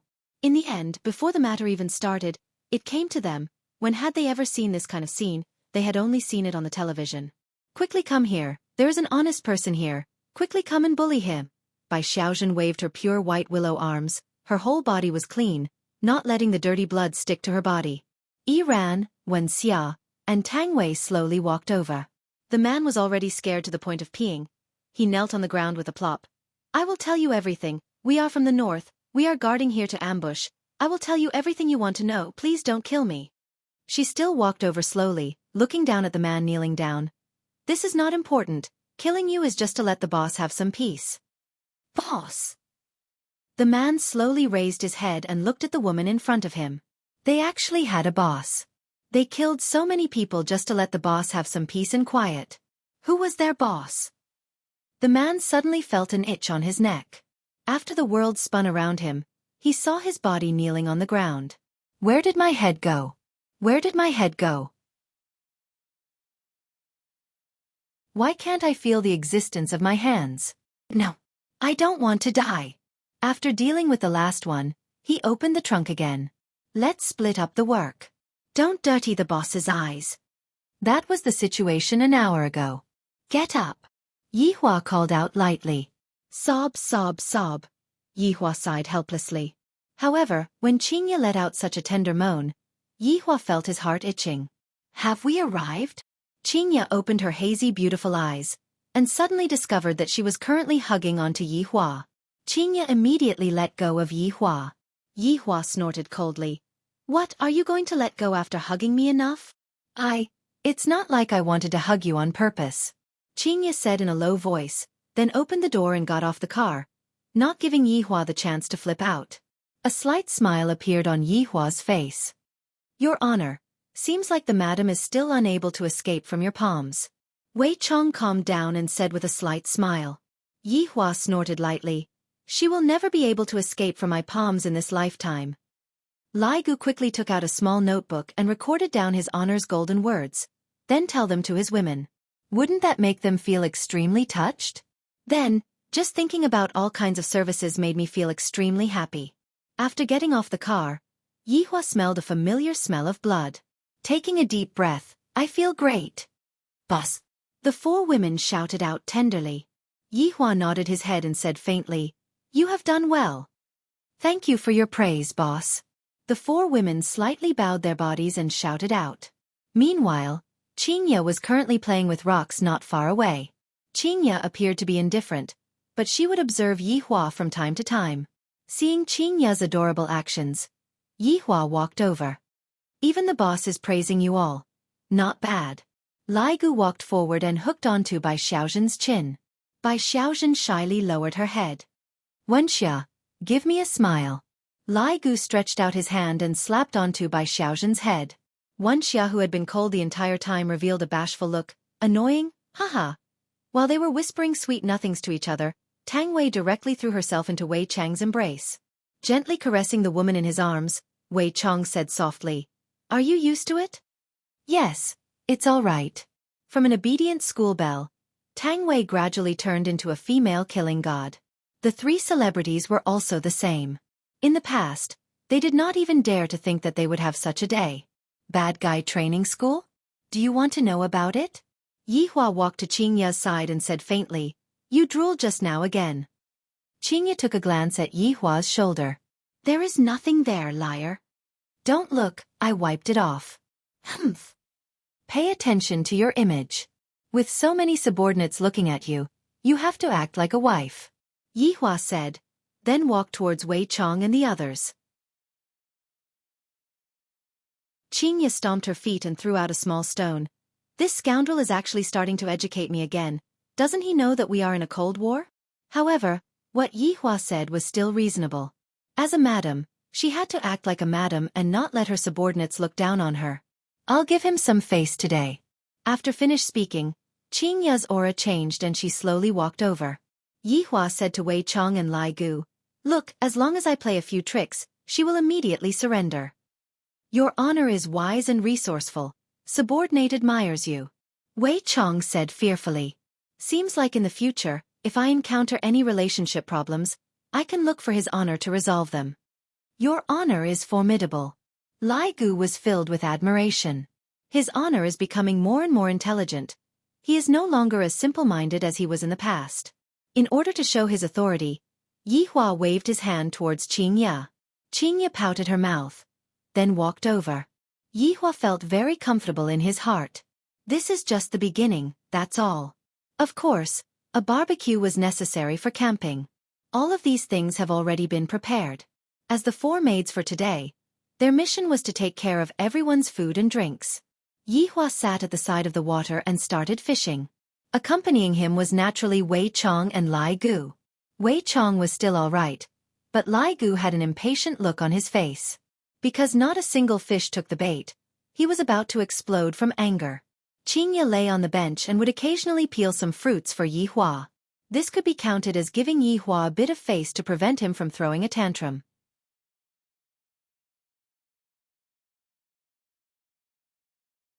Chapter 142. Lai Gu swung his fishing rod again. "Boss, my fish isn't coming up. Is it because the bait has expired?" "You are the one that has expired," Wei Chong teased. Although Qingya didn't say anything, she was still listening at the side. She felt that sometimes they were like superior and subordinate, and sometimes they were like friends, and Yihua played the leading role in the middle. She felt that this man had a whole body of secrets that he just didn't want to tell her. A cultivator actually opened a bar in a remote alley, and his subordinates were even working as security guards in the bar. There was even a strange dog at that time, and who knows where it went right now. I reckon that it was stewed by someone. But their actions are too strange. Could it be that Yihua is hiding from some enemy, and that's why he is hiding like this? No matter if it is television or novels, they all say that the weak are prey to the strong in the cultivation world. If Yihua is really hiding from his enemy, what should I do? Why don't I go abroad together, and if it really doesn't work, I can just hide in the mountains. This way, Yihua's enemy won't be able to find him. Qingya instantly planned out countless escape plans in her mind. Her originally good mood was completely gone, and her heart was filled with worry. Looking at the ordinary Yihua, that relaxed look of his, is he faking it for me to see? This scoundrel is really hiding everything from me. Doesn't he know that we are already husband and wife? If there are difficulties, we should face them together. What a male chauvinist. Although I don't have any abilities, at least my brain is enough, and I am also very rich. I definitely have enough funds to escape, and I definitely won't starve. Yihua, who was fishing, completely didn't know what Qingya was thinking in her little head. If he knew, he would definitely smack her head. Am I the kind of person who is hiding from my enemy? If I really want to bring out my enemy, it would be those overlords. It's good to find them, I don't have to look for them myself. Yihua stretched out his hand. Qingya picked up the orange and placed it in Yihua's hand, then snorted and looked at the other side. Looking at Qingya's angry look, Yihua couldn't understand. The speed at which this woman's face changes is faster than flipping a book. "Boss, looking at the situation, I'm afraid that it will break out from the ground tonight." Wei Chong placed the fish that he caught into the bucket and said lightly. Yihua nodded his head. He didn't put it in his heart at all. Lai Gu didn't have the mood to fish at all and said softly, "Boss, let me go and do something." "If your balls are in pain, then go and find your woman." Yihua silently lit up a stick of cigarette. "Understood." Lai Gu immediately put down the fishing rod in his hand, then turned around and walked towards his woman. After that, he pulled Wuxia, who had a bashful look, and ran into the forest. Meanwhile, Tang Wei, who was chopping vegetables, had a look of curiosity on her face. Qingya snorted coldly. What kind of subordinate will have what kind of boss? Since subordinates are frivolous by nature, the boss will definitely not be any better. Thinking back to the time when I met Yihua just now, he was flirting with a good girl. "Boss, are we really not going to do anything this time?" Wei Chong asked curiously. Yihua took a puff of his cigarette and stared at the water. "Do you still remember the question that I asked you yesterday?" "Problem? That subordinate of yours." Yi Hua reminded.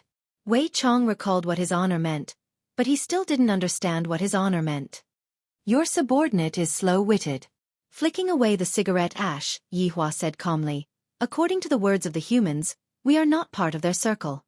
However, it is different now we have their people. Boss, you are talking about that woman?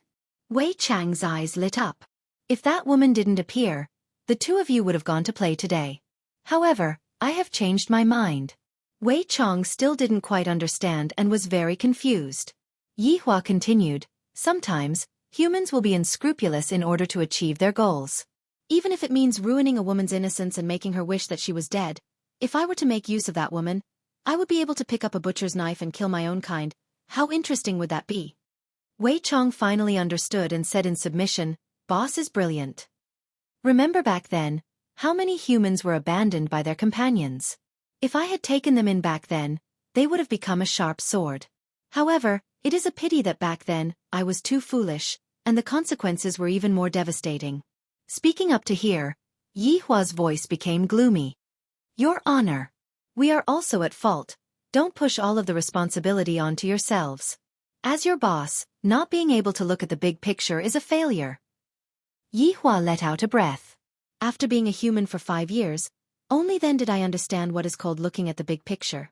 Thinking back to everything that happened in the past, I feel that I am just like a child playing house, very childish. Killing countless people is nothing more than silently killing people.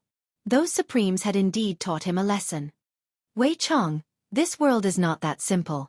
Just treat it as a practice so that in the future, you will be able to continue conquering the world with me. Subordinate understands. A trace of bloodthirstiness flashed past Wei Chang's eyes, and a scene had already appeared in his mind. His honor was standing in the center position, and behind him were the 7 sins from back then, and beneath his feet were all human skeletons. Have your little skeleton make preparations. Whether or not that female sect leader will be able to change sides will depend on him. Yi Hua flicked away the cigarette, but that was in his hand, then drew an arc in the air and landed on the surface of the water. Yes. Qingya pursed her sexy cherry lips. These two fellows are actually whispering to each other and acting so sneakily. They definitely don't have any good intentions. What kind of words can't be said in front of me? This is infuriating. Boss, the meat is already roasted.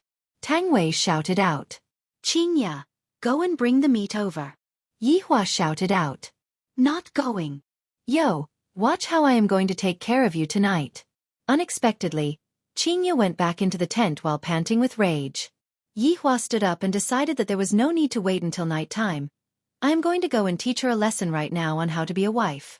The 3 maids first looked at the lady boss who went back into the tent, then looked at the boss who went back into the tent. Immediately, they thought of something and their faces became slightly red. The relationship between the boss and the lady boss sure is good.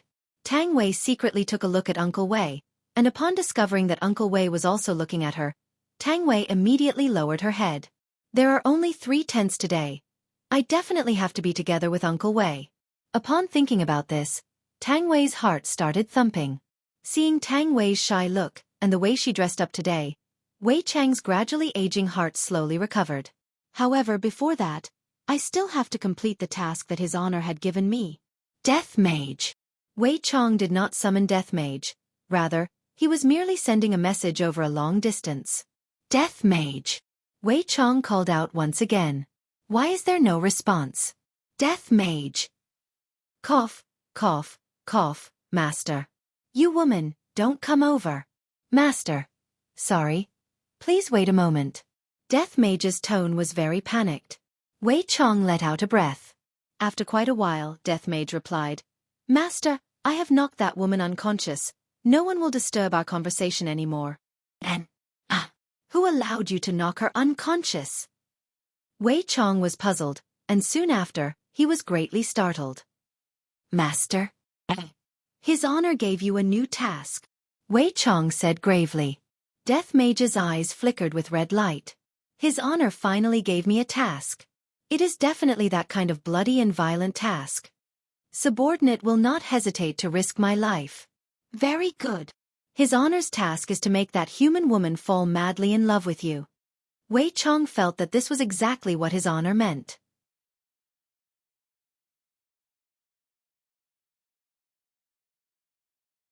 Chapter 143. Since you don't speak, I'll take it that you agree. There's a chance today. Take it. Wei Chong cut off the connection. On the other side, Death Mage had a stupefied look on his face as he looked at the woman who had fainted. Make her fall in love with me?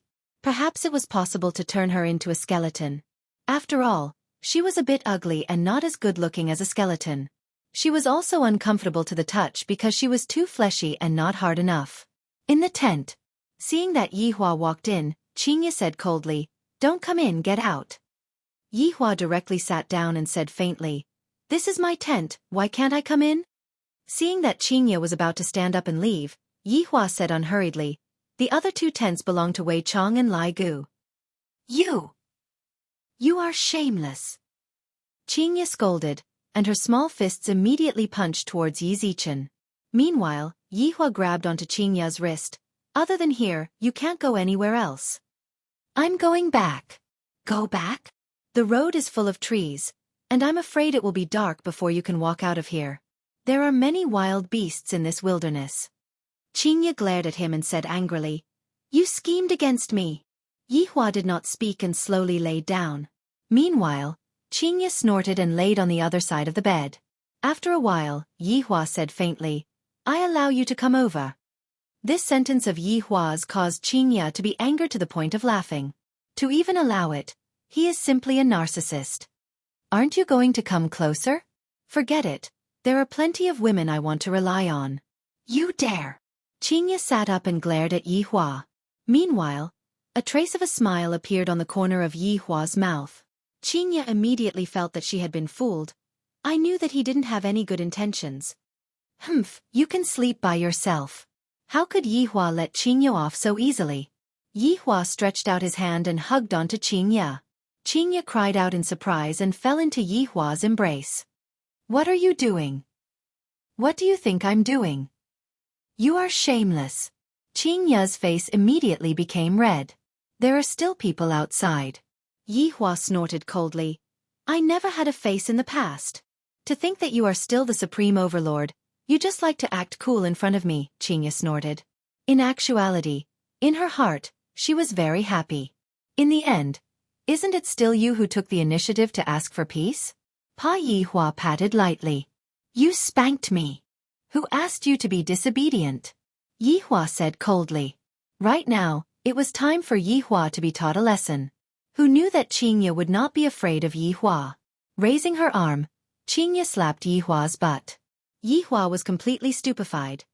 Meanwhile, when Qingye saw Yihua's current appearance, she immediately cowered and did not dare to look straight at Yihua. "Do you know what you did just now?" Yihua said gravely. Qingye lowered her head and said softly, "I don't know."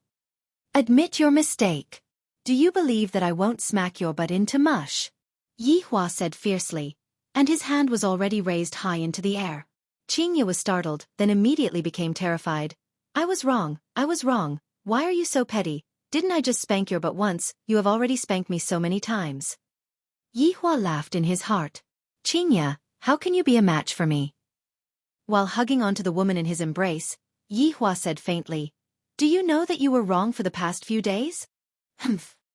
He raised his hand. "I was wrong." Yihua was very satisfied. "Do you dare to do it again next time?" Qingye bit onto her lips. "This is also because I don't have the strength, otherwise, I would have spanked your butt until it becomes swollen." "I don't dare to do it again," Qingye said pitifully. After pausing for a moment, Yihua asked gravely, "Doll, how did you come here?" "Where did you put my doll?" Upon thinking about this matter, Qingye sent her little fist towards Yihua. "I burned it." "Doll. Even if you burn one of me, there are still thousands and thousands of me." Qingye said petulantly. "What are you doing? It's free, it's very cute. It deserves to die for sleeping with my woman." "Go to hell." Qingye was amused by Yihua, as expected of a jealous king in the cultivation world. However, Qingye liked this kind of Yihua. Within being overbearing, there was a trace of doting, just like those overbearing CEOs that I read when I was in school. "Are we going to quarrel again next time?" Yihua asked. "Not quarrel anymore. What if we quarrel? It's all my fault." What if it's all my fault? Then it's definitely my fault first.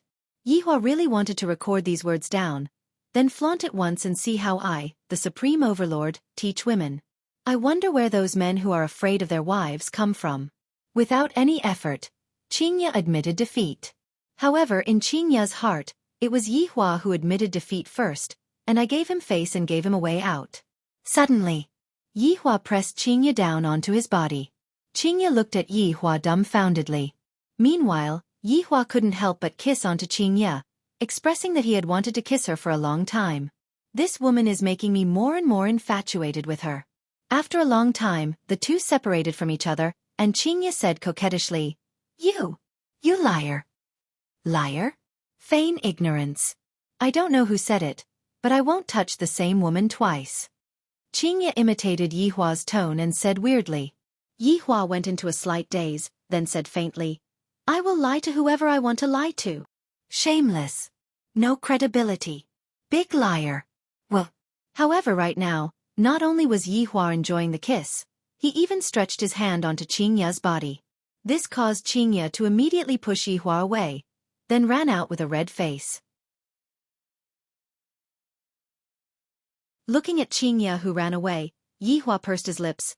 We are already an old couple, why are you still being shy? However, when the people outside saw the lady boss running out with a red face, she had a look of as expected on her face. Wei Chang's reverence towards his honor rose to another level. However, Lai Gu had yet to return. At the same time, there was another woman who was about to go crazy. At an old residential area in Long'an City, this place was basically rented out to the public. After Sun Fong came down from the mountain, she conveniently stayed at this place. Right now, Sun Fong was sitting on the sofa with a long sword in her hand. Looking at Death Mage who was playing games, she gasped for breath. Don't misunderstand, I am tired from fighting. Even now, I still remember that when I woke up in the morning, I saw that face the moment I opened my eyes. Without saying anything, I immediately started fighting, and in the end, I discovered that my spiritual energy was sealed. For the sake of revenge, I followed him wherever he went. I used all kinds of sneak attacks, all kinds of stabs, and even poisoned him with arsenic. In the end, this skeleton was immune to all kinds of poisons. His bones were extremely hard, and even his shoulders were sore. Furthermore, for the sake of revenge, I didn't hesitate to let him stay at this place. How could I possibly sleep under the bridge like him? Furthermore, for the sake of making him not leave and taking the opportunity to take revenge, I even topped up my money to play games, and even bought cigars for him. This enemy of mine even clamored that if I don't top up my money, I will leave. Biu. Hearing the sound of fishing, Sun Fong powerlessly leaned onto the sofa. My enemy is right in front of me, yet I am actually powerless to do anything. Just how am I supposed to kill this skeleton? Can I stew it? Waiting online.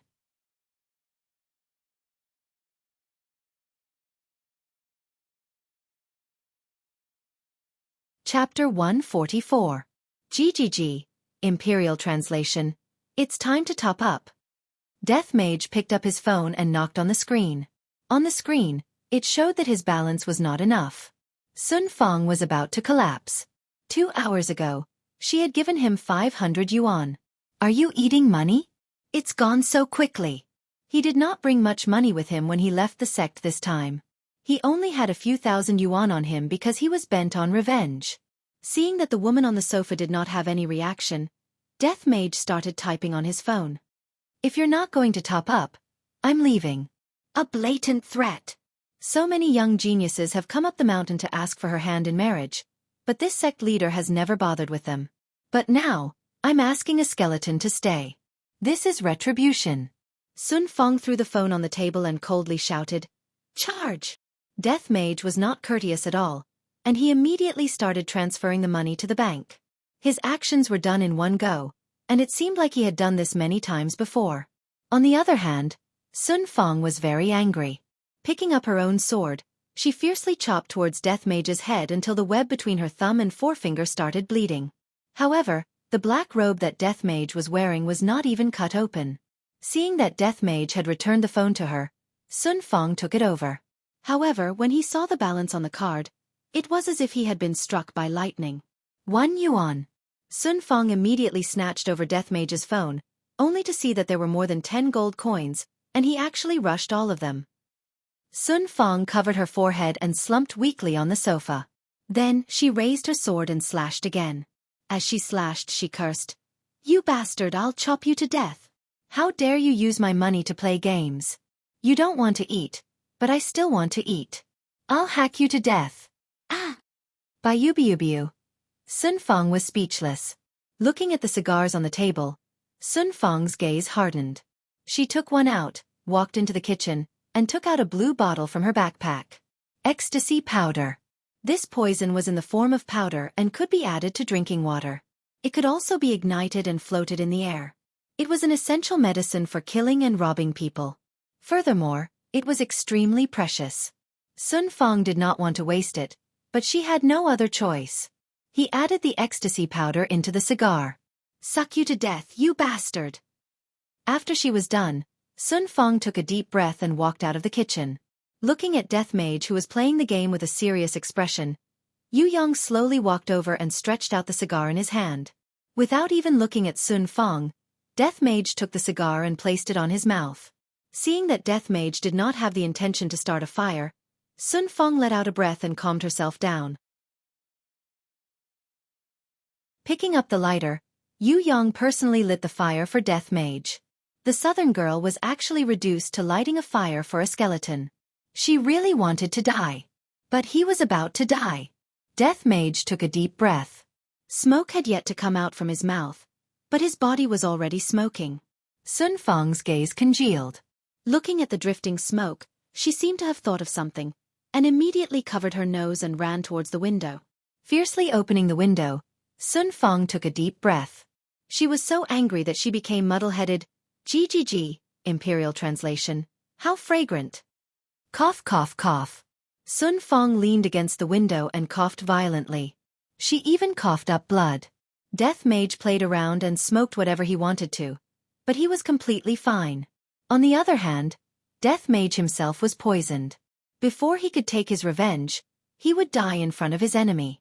Most importantly, he had poisoned himself to death. Heavens! What did I, Sun Fong, do wrong to make you treat me like this?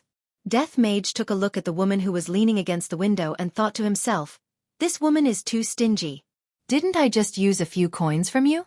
Just because of this, he wanted to commit suicide. Sun Fong turned around and glared at Death Mage. "Even if I'm going to die, I'm going to turn into a ghost and kill him." Death Mage sighed powerlessly, then shot out a black fog from his bony finger into Sun Fong's body. Sun Fong laughed coldly.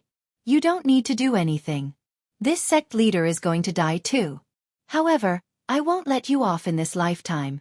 At the moment of death, Sun Fong suddenly felt that her breathing was smooth. Her feet were no longer numb, and her hands were no longer sore. She could climb several floors in one breath. Why must even death be exploited? Sun Fong threw herself on the sofa and cried loudly, looking so wronged and helpless. Bayubiubiu. There was nothing more important than fishing in this world. Beside the waterfall, Lai Gu had yet to return. Qin Ya's little face was blushing red as she threw the small stones, scaring the little fishes underwater to the point that they started swimming in all directions. This woman is so terrifying. Sneaking a glance at Yi Hua, she discovered that Yi Hua was also looking at her, and her heart started beating wildly. This scoundrel, everything that he said in the past were all lies, and right now, he actually dares to make a move on me, damn scoundrel. That's right. I forgot to ask him about that matter. No, I still have to ask him clearly. If it really doesn't work, I'll just run. With a blushing face, Qin Ya pulled Yi Hua into the tent again. The few people outside the tent went into a daze. The lady boss's desire is really not satisfied. Seeing that Qin Ya was so anxious, Yi Hua smiled lightly. What? It is not even night time yet, and you are already impatient? Impatient my ass. Let me ask you something. Qin Ya said solemnly. Come into my embrace first. Can you be a bit more serious? I like the feeling of hugging you. Qin Ya went into a daze. Did this man become enlightened recently? He knows how to make me happy now? However, being able to hear what Yi Hua said, Qin Ya still felt sweet in her heart. She shifted her body and leaned into Yi Hua's embrace. Meanwhile, Yi Hua lightly hugged the woman in his embrace and caressed her beautiful hair, feeling very comfortable. Didn't you say that you are going to take wedding photos? You choose a date. Yi Hua said faintly. Qingya smiled, her smile was exceptionally beautiful, and said tenderly, Then you better not regret it. Do I look like someone who will regret it? Bragging again. Yi Hua stretched out his hand and flicked Qingya's forehead. Why did you hit me again? I like it. Qingya rubbed onto her forehead and said earnestly, I have something to ask you. Speak. Are you being chased? Qingya sat up and looked at Yi Hua nervously. Meanwhile, Yi Hua was also stupefied by Qingya's question. I, the Supreme Overlord, am being chased? What a huge joke. However, looking at Qingya's nervous expression, Yi Hua decided to tease this foolish woman. Suddenly, Yi Hua's expression became downcast. Looking at Yi Hua's expression, Qingya knew that she guessed correctly. Yi Hua, don't scare me. Yi Hua let out a heavy sigh. Qingya, it is still not too late for you to leave now. Hearing what Yi Hua said, Qingya's beautiful eyes immediately turned red, and she hugged onto Yi Hua's waist. I don't want to. Gigi. I, the Supreme Overlord, am able to see through your heart with just a little bit of tricks. Properly give birth to the child. Yi Hua said gravely. Qingya sobbed uncontrollably. Yi Hua, let's run. I will go and sell the company. That money is more than enough for us to use. Yi Hua was slightly startled. I know that the company is very important to Qingya, and right now, Qingya is actually willing to sell the company for me. Lightly caressing onto the foolish woman in his embrace, Yi Hua said faintly, Where are we going then? Anywhere is fine.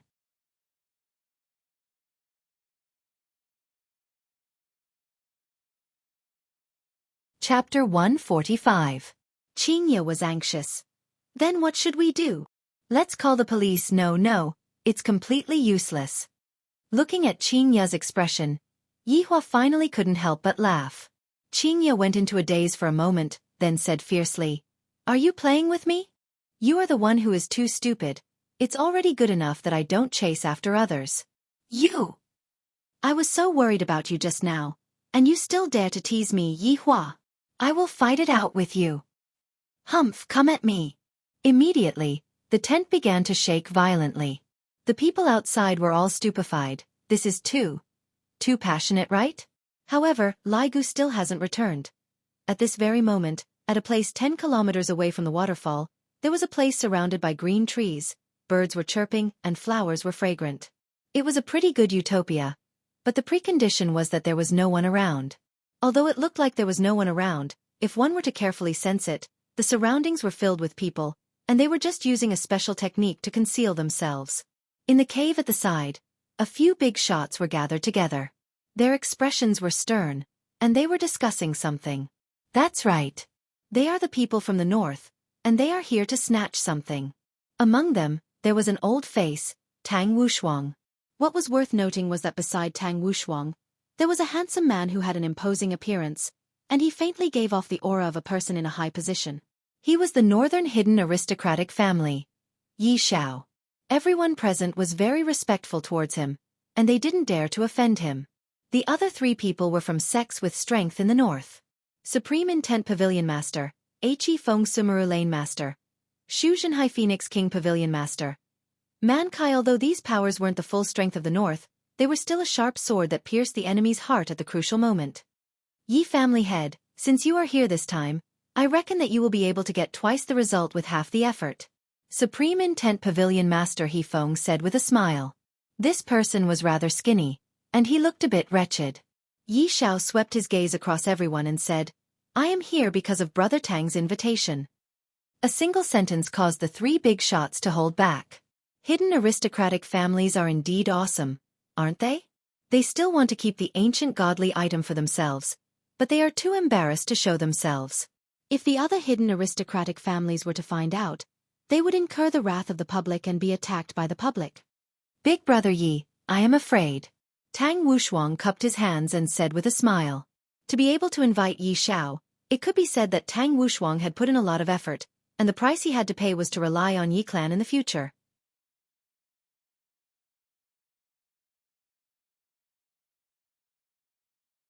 With Yi Xiao leaving, things will be much easier to deal with.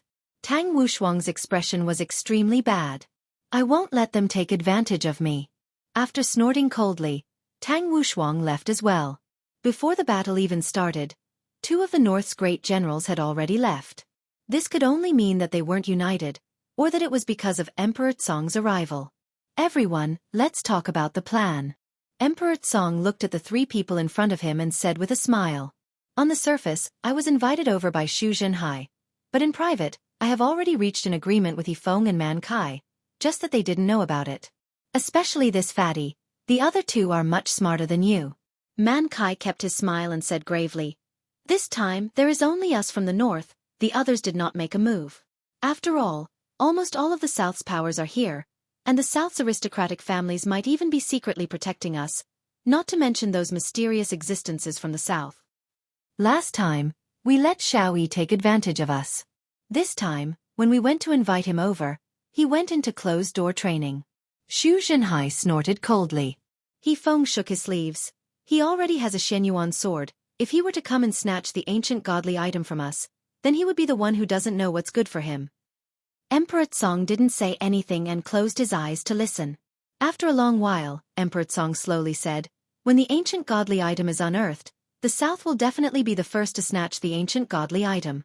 Xu Zhenhai laughed loudly. What Emperor Tsong said is right. When the ancient godly item is unearthed, the South will definitely be the first to snatch the ancient godly item. Yifeng and Man Kai laughed but didn't say anything. You are still counting the money after being sold. Looking at the 3 idiots, Emperor Tsong revealed out a trace of an evil smile. Report! A disciple from Extreme Will Pavilion could be seen running over quickly. Pavilion Master, we can't get in touch with a team that was arranged 10 miles away. Yifeng's gaze became serious. I will go and take a look. Wait. Emperor Tsong said. Yifeng looked at Emperor Tsong suspiciously. The war is imminent. Don't create unnecessary problems. If we were to fall into the enemy's trap, it would be bad. Just send someone over to take a look. Yifeng heaved a sigh of relief, then immediately gave the order. Thinking about it, he felt a lingering fear. If they had gone over rashly just now and fallen into the enemy's trap, then it would be over.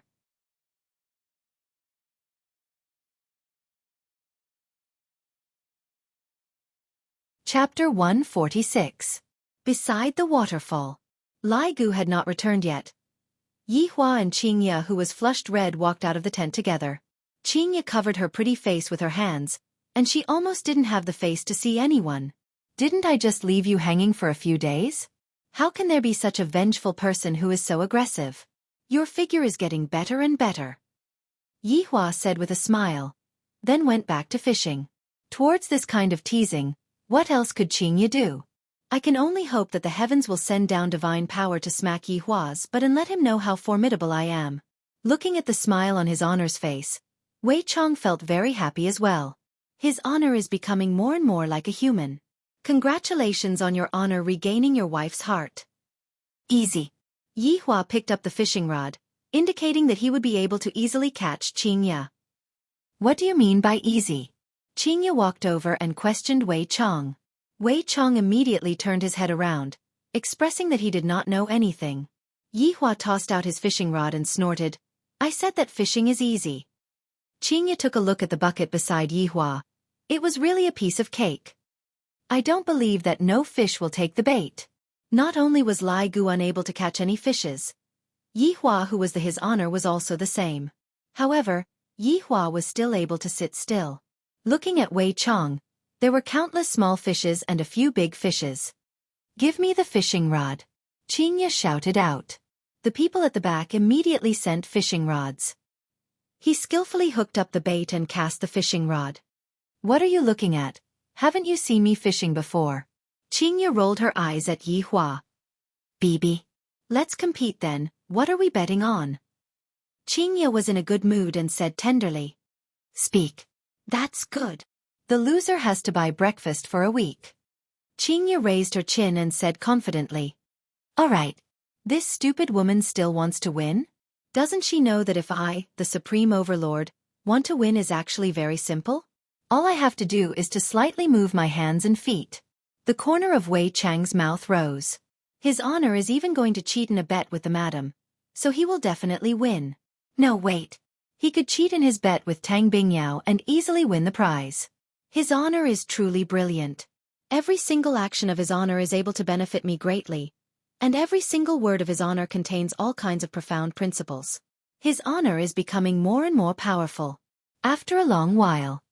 I'm not fishing anymore. You cheated. Qingye snorted. A loss is a loss. Yihua said faintly.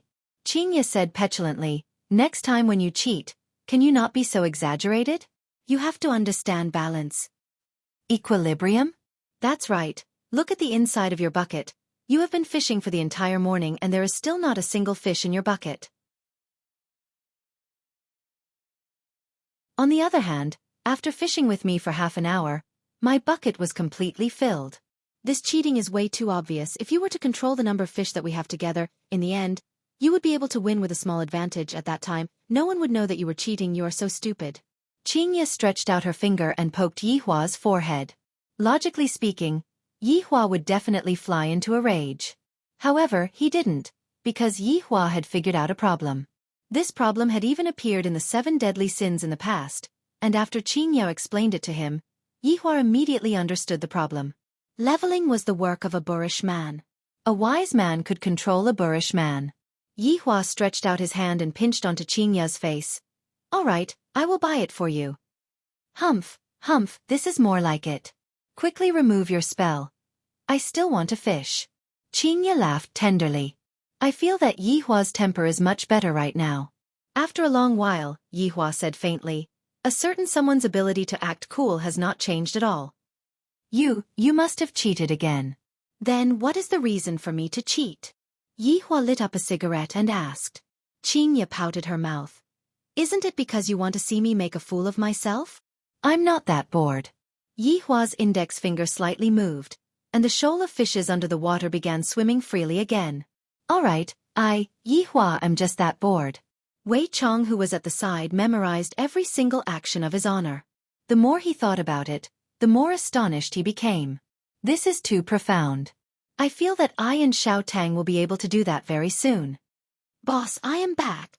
Lai Gu could be seen carrying Wen Xia, who was unconscious, and walking out from the forest at the side. After placing Wen Xia into his tent, Lai Gu ran over to fish happily. After sitting for a while, Lai Gu felt that the atmosphere wasn't right and asked puzzledly, what's wrong? How many hours have you been gone for? Wei Chong asked. Not that long, just a few hours. Lai Gu said indifferently. Seems like today can be considered to be rather short. Yihua turned his head around and looked towards Qingye. Qingye immediately knew what Yihua was thinking about, and she immediately punched towards Yihua. Bai Xiaozhen walked over to the tent and checked on Wen Xia's injuries. Bai Xiaozhen and Tang Wei continued to take care of the food. Xiao Tang, you take care of this place first. I will be back very soon. Yihua said gravely. All right. Sister Iran. After saying that, Yihua disappeared, because she felt that there were some small fries that came over to disturb the boss's rest. A few minutes later, Yihua came back, and not even a strand of his hair floated out. Yihua and the others naturally felt that Yihua came back, and he said to Lai Gu and Wei Chong, both of you did well. Thank you for your praise, boss. Thank you for your praise, boss. Qingye was confused. I don't understand what they are talking about. Is this a code word? The sky gradually darkened, and everyone sat on the chairs and began enjoying the delicacies. Meanwhile, Yihua stood up and raised his wine cup. Everyone didn't dare to be negligent and immediately stood up. Of course, this included the 4 maids as well. Among them, Wen Xia was extremely shy. The redness on her face had yet to fade away. Yihua said faintly, it has been a long time since I came out. I am very happy this time. Cheers. Boss, being happy is our happiness. Other than Qingye, everyone shouted out in unison. This made Qingye feel like she was an outsider. After sitting down, Yihua said to Qingye, weren't you curious about the so-called cultivation world? Today, I will let you take a look. Without waiting for Qingye to reply, Yihua waved his hand, and a light blue halo appeared above the dining table. Just like a holographic image, many people appeared in the holographic image, and every single one of them had an excited expression on their face. Yihua said faintly, "Everyone, let's eat while watching." Qingye stared at the holographic image without blinking, completely unable to care about eating. Yihua didn't stop her. It is time for Qingye to come into contact with the cultivation world. However, I have to do it slowly. I'm afraid that she won't be able to accept it. However, other than Qingye, Tang Wei was also attracted by the holographic image. Those three celebrities were still all right. They were eating while watching. As for Yihua, Wei Chong, and Lai Gu, they didn't really care about the holographic image. Perhaps, the three of them would only take a look at the holographic image when the little skeleton appears. At a place that was 20 kilometers away from where Yihua was, a huge mountain was basically flattened, and there were all kinds of excavators placed around the mountain.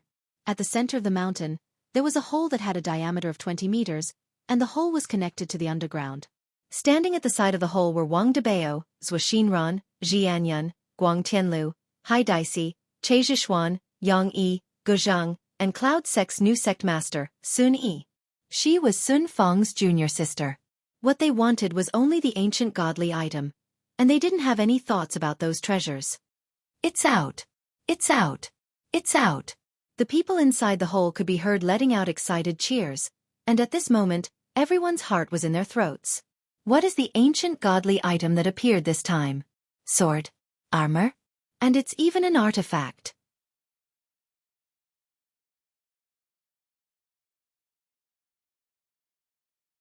Chapter 147. Long and City's wealthy merchant Yusi hurriedly ran over and said, "Alliance Master Hai, what do you think?" "Yusi, take the treasures and leave." Hai Daixie's gaze was fixed on the white jade coffin. As long as he could obtain this ancient godly item, the special ability world would no longer need to be afraid of the cultivation world. Hai Daixie could almost see the rise of the Esper world. Yusi and a few other rich merchants immediately left. There was going to be a fight soon, so it was better for ordinary people to leave as soon as possible. The ordinary people quickly retreated, but at this time, countless people appeared in the air and on the ground. They stood behind their leaders, and tens of thousands of people surrounded the white jade coffin. A great battle was about to break out. Wang Debao stood out and said with a smile, "How are we going to split this ancient godly item?" "Of course not," Zhou Xian Ran of the Zhou family said calmly. The pavilion master of Traceless Pavilion, Gai Zhang, laughed out loud. "How about rock paper scissors? I'm quite knowledgeable about it." "Haha, childish. I know a new way to play fight the landlord. Why don't we have a showdown to prevent blood from flowing like a river?" Dry Zen Sect's Che Zhishuan shouted. Cloud Sect's new sect master, Sun Yi, said with a tender voice, "Everyone, please calm down. I feel that all ancient godly items have their own consciousness, and they will definitely choose their own master." Ji Anyun of the Ji family adjusted his glasses and sneered, "What right does a woman who has slept with all the elders have to speak?" Sun Yi's gaze turned cold. "Watch your mouth." The Guang clan's clan head Guang Tianlu, who had been silent all this while, said indifferently, "If you don't sleep with the elders, would you be able to ascend to the position so quickly?" "How dare you! Our sect master is not someone you can slander." Cloud Sect's disciples shouted loudly, all of them drawing their swords. Sun Yi smiled faintly and said, "There's no proof for your words. It seems like my Cloud Sect has something to say. In that case, we can only fight with our true strength." Wang Debao spread out his hands. "Let's fight then. Fight until there is only one clan left, and the ancient godly item will be his." The few big shots nodded their heads. How could there be no bloodshed when snatching an ancient godly item? Just as the few parties were preparing to start fighting, a lump of black void appeared in the middle of the battlefield. Death Mage could be seen walking out with a scythe in his hand and a cigar in his mouth. There was also a woman hugging on to him. Everyone present was dumbfounded. Sun Fang, who was in Death Mage's embrace, was also stupefied. 1 minute ago. In the rented apartment. Death Mage had already charged his phone fully. Just in case his phone ran out of battery while he was playing, he did not want to top up his balance for the time being. The cigar had also been prepared. It was time to set off. But before he left, he still had to ask Baidu how to make a woman fall madly in love with a skeleton. However, the search failed. Let's replace the skeleton with a man. As expected, a lot of answers appeared, and Death Mage felt that none of them were suitable for him. He had to have meat first. A hero saving a damsel in distress? She is too ugly. Subtly showing off to win the heart of a beauty. This could be considered. GGG, Imperial Translation. Ugly woman, I'm bringing you out to show off. Sun Fang was so tired from crying that she fell asleep. She opened her red and swollen eyes and immediately got up to attack. Even Sun Fang, who possessed spiritual power, was not Death Mage's opponent. Let alone Sun Fang, who did not possess any spiritual power. Reaching out, he summoned Dark Void and stepped inside. That's what happened a minute ago. The southern girl's eyes were red as she leaned against a skeleton, and her hand seemed to be beating the skeleton's chest. How could such a scene not cause one's imagination to run wild? The tens of thousands of people who were present immediately started whispering to each other. Hiske. This Cloud Sect master sure is licentious. She really did it with a skeleton. Does the skeleton even have one? Look at that girl. She even started crying. The big one was done by the skeleton, and the small one was done by the elder. So this Cloud Sect is a den of lust. That's right. I originally thought that Sect Master Sun was framed, but from the looks of it, her taste is indeed unique. Humph, what do you all know? This is called bone-hugging legs. Do you know who this black robe is? The black robe that is fighting against Xiao Yi. Otherwise, do you think that Sun Fang would serve him? F***K. There is such a thing. This woman is indeed licentious enough. She even pretended to be a saintess in the past. Tisk. Sun Fang's originally red face gradually became deathly pale. Although they were speaking very softly, their words still entered into her ears. Sun Yi could be seen walking a few steps forward and saying with a smile, "Senior sister, why did you suddenly appear here? It can't be that you have a backer now, so you want to come and snatch me, right?" The big shots who had been secretly in love with Sun Fang completely gave up. Just based on the scene just now, their goddess must have definitely been pleasured to the heavens by the skeleton. Filthy. Pervert. Qing Lei Sect Master said gravely, "Sun Fang, I have misjudged you. I didn't expect that you would abandon yourself and become a female slave of a skeleton. Sun Fang, why did you have to do this in the past? You said that you wouldn't look for a man in your entire life, but now, you, sigh." Hai Dicey lamented bitterly, and tears of regret flowed out from his eyes. Dry Zen Sect Master Che Zhishuan said faintly, "Sun Fang indeed didn't look for a man, what she looked for was a skeleton." When Che Zhishuan said those words, everyone laughed. Sun Fang had a bewildered look on her face as she pushed Death Mage away and took a few steps forward woodenly. "You all have misunderstood. It isn't what you all think." Sun Fang roared loudly. "Why is everyone misunderstanding me? How can I possibly be together with a skeleton? I want to take revenge." Traceless Pavilion's Gai Zhang said faintly, "Sun Fang, you disappoint me too much. I didn't expect that you are this kind of woman. You truly threw away the face of our cultivation world." Sect Master Sun, quickly go back to your daddy skeleton's embrace. Daddy skeleton's fingers are very long, but they are too thin. My fingers are just right for you. Do you want them or not? Those disciples immediately started using their taunting skills. Sun Fang clenched her fists tightly, and upon seeing that, Death Mage immediately released the seal on Sun Fang. Boom! Sun Fang's body could be seen emitting a bright light that soared straight into the sky, lighting up everything within a radius of a mile. Everyone was stupefied. She actually broke through at this time. A purple long sword condensed in Sun Fang's hand, and light immediately shot out in all directions. "Why aren't you all willing to believe me? Why?" Sun Fang roared towards the sky, then casually waved the purple long sword in her hand. A purple crescent-shaped sword chi pierced through the sky and slashed towards the crowd of people.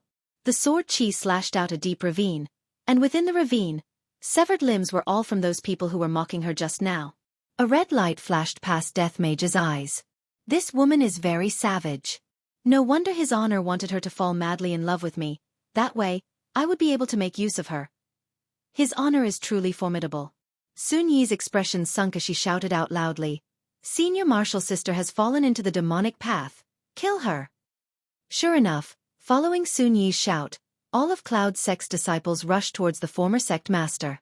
Meanwhile, the other powers that were at the side also started making their move, and several tens of thousands of people started attacking a weak and small woman. Sun Fong slowly put down the long sword in her hand and closed her beautiful eyes. Death is the best release. After waiting for a long time, the pain that Sun Fong imagined didn't come. When Sun Fong opened her eyes, a black robe appeared in front of Sun Fong. Sun Fong was holding onto his scythe, and all of the people in the surroundings were sent flying away by the scythe. Why is it that in the end, it is still my enemy who came to save me? And my family members that I used to be in love with?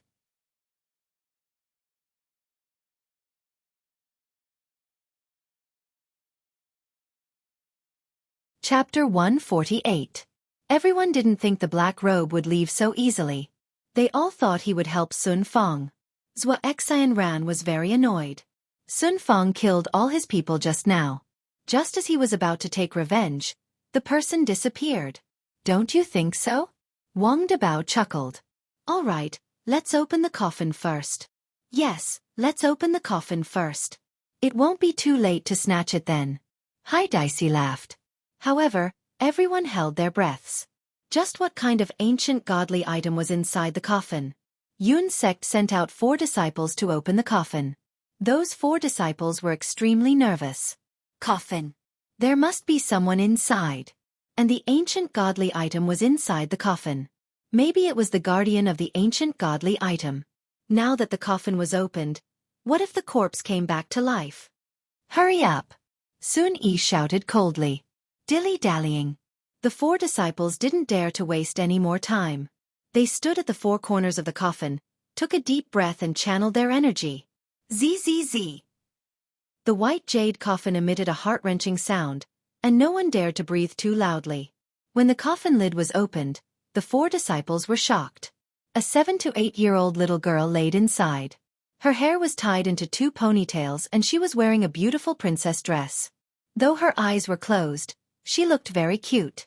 Her baby fat face made people want to touch it. But no matter how attractive she was, it wasn't as important as the thing in the little girl's hands. Ancient godly item. Yun's sect's disciples' faces darkened. They were the first to snatch it. Hai Dicey humphed. He waved his hands and used wind magic. The 4 people from Yun's sect were blown into the sky and turned into 4 stars. Sect leader Sun. Good plan. Gu Zheng's eyes were filled with anger. Sun Yi scolded him for being an idiot and squeezed out a smile. It's inevitable that there will be a few traitors in our sect. On the side, Wang Dabao was discussing something with the other 3 patriarchs. It wasn't anything good. Che Zhixuan lifted the coffin up with one hand. It stood upright and faced everyone. Seeing the person and the item inside the coffin, everyone gasped. It was a cute little loli. But no matter how cute she was, she couldn't be as cute as the item in her hands. 9 demons punishing tower. Che Zhixuan's gaze froze and mumbled. Everyone, including Wang Dabao, was shocked when they heard that. Is this the legendary 9 demons punishment tower? Zhua Xinran exclaimed as he stared at the tower in the little loli's hands. The pagoda in the little loli's hand wasn't very big. It was about the size of an adult's palm and had 9 levels. The pagoda was ink black, and if one looked closely, they would see that each level was emitting a black fog that surrounded it. Yang Yi looked at the 9 demons Xing pagoda and muttered, "It is rumored that countless ancient godly items were dropped during the Great War of Gods and Demons. However, the ancient godly items that have appeared since ancient times have always represented justice. This time, it is actually a demonic creature. 9 demons punishing tower. Unbelievable. Legend has it that once this pagoda appears, blood will flow like a river."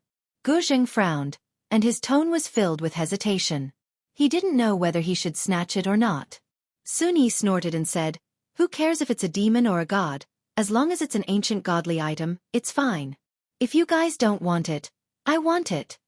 As soon as she finished speaking, Sun Yi's delicate body leaped up and she took the initiative to snatch it.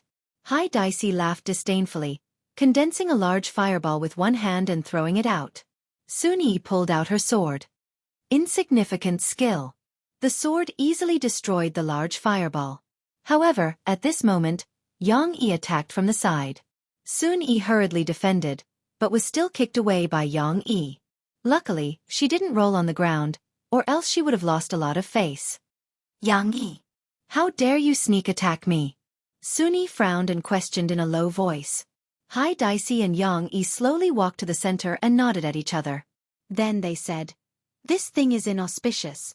Burying it underground is the best choice." Guang Tianlu shouted, "Alliance leader Hai, sect leader Yang, shouldn't we wait for it to be buried so that you can take it for yourselves?" Yang Yi shouted seriously, "Everyone! This demonic pagoda bewitches people's hearts. It is rumored that even the gods have been bewitched by it." That's right. This 9 demons punishment tower imprisons the souls of ancient demonic beasts. The higher it is, the more ferocious it is. The one imprisoned at the top is even a demon king. At that time, it won't be you controlling the pagoda, but the pagoda controlling you. Hai Daisy shouted angrily. However, this kind of advice didn't make them afraid. Instead, they wanted to obtain this pagoda. Wang Debao raised his head and asked loudly, "How do the two of you know so much?" "Humph, how would an outsider like you know our clan's secrets?" Yang Yi said disdainfully. Zhua Xianran cracked his neck. "I heard it from the grapevine. You just want to take it for yourself." As soon as he finished speaking, Zhua Xianran suddenly summoned his armor and a long green blade appeared in his right hand. Instantly, he was fully armed and emitted a terrifying amount of spiritual energy. Not only Zhua Xianran, but Wang Debao also summoned his equipment. Ji Anyun didn't fully arm himself. Instead, he took out a book and muttered a few words. Instantly, a huge flaming beast appeared. Roar! The huge beast let out an angry roar that shook the heavens and earth. Guang Tianlu took out 3 cards and threw them out. The 3 cards glowed with a white light and turned into 3 dipper wolves. Each dipper wolf was stepping on green flames. It was extremely strange. It was rare for the heads of the 4 great clans of the south to make a move. This caused everyone in the cultivation world to gasp in surprise. As expected of the leaders of the clans. Even so, it seemed like both sides were still clamoring and didn't dare to make a move. If they did, blood would flow like a river. Just as everyone was hesitating, the 9 demons punishing pagoda in the coffin suddenly left their hands and floated in the air. Everyone's eyes were staring at the 9 demons punishing pagoda in the air, their eyeballs almost popping out of their sockets. Instantly, the 9 demons punishing pagoda charged towards Sun Yi. Sun Yi was overjoyed and caught it. "This ancient godly item belongs to me, Sun Yi." Wang Debao shouted, "Kill! Kill! Kill!" The scene instantly became chaotic. Fighting started instantly. Not far away, Sky Emperor watched everything with a confident smile on his face. "Kill! Kill to your heart's content. The 9 demons punishing pagoda is mine." In the midst of the battle, the disciples of the 2 sects chatted as they fought. The whole battle was probably still going on even after everyone else died. Don't you think it's strange? What's strange? Pay attention to your expression and show some killing intent. Don't let them see through you. Look at the little lowly in the coffin. This ancient godly item has been buried for at least 1,000 years. So what? Look at that little lowly, she is even wearing a lace princess dress and a pair of dazzling diamond high heels. Were all people from 10,000 years ago so fashionable? Hearing you say it like that, it is indeed strange. Beside the waterfall, Wei Chong and Lai Gu's expressions were a bit strange, while Yi Hua's expression was still as indifferent as before. The little lowly in the coffin is truly pitiful, dying at such a young age. Qingya couldn't help but say, "Only now did I know that the television didn't lie. For the sake of a treasure, people were willing to kill each other."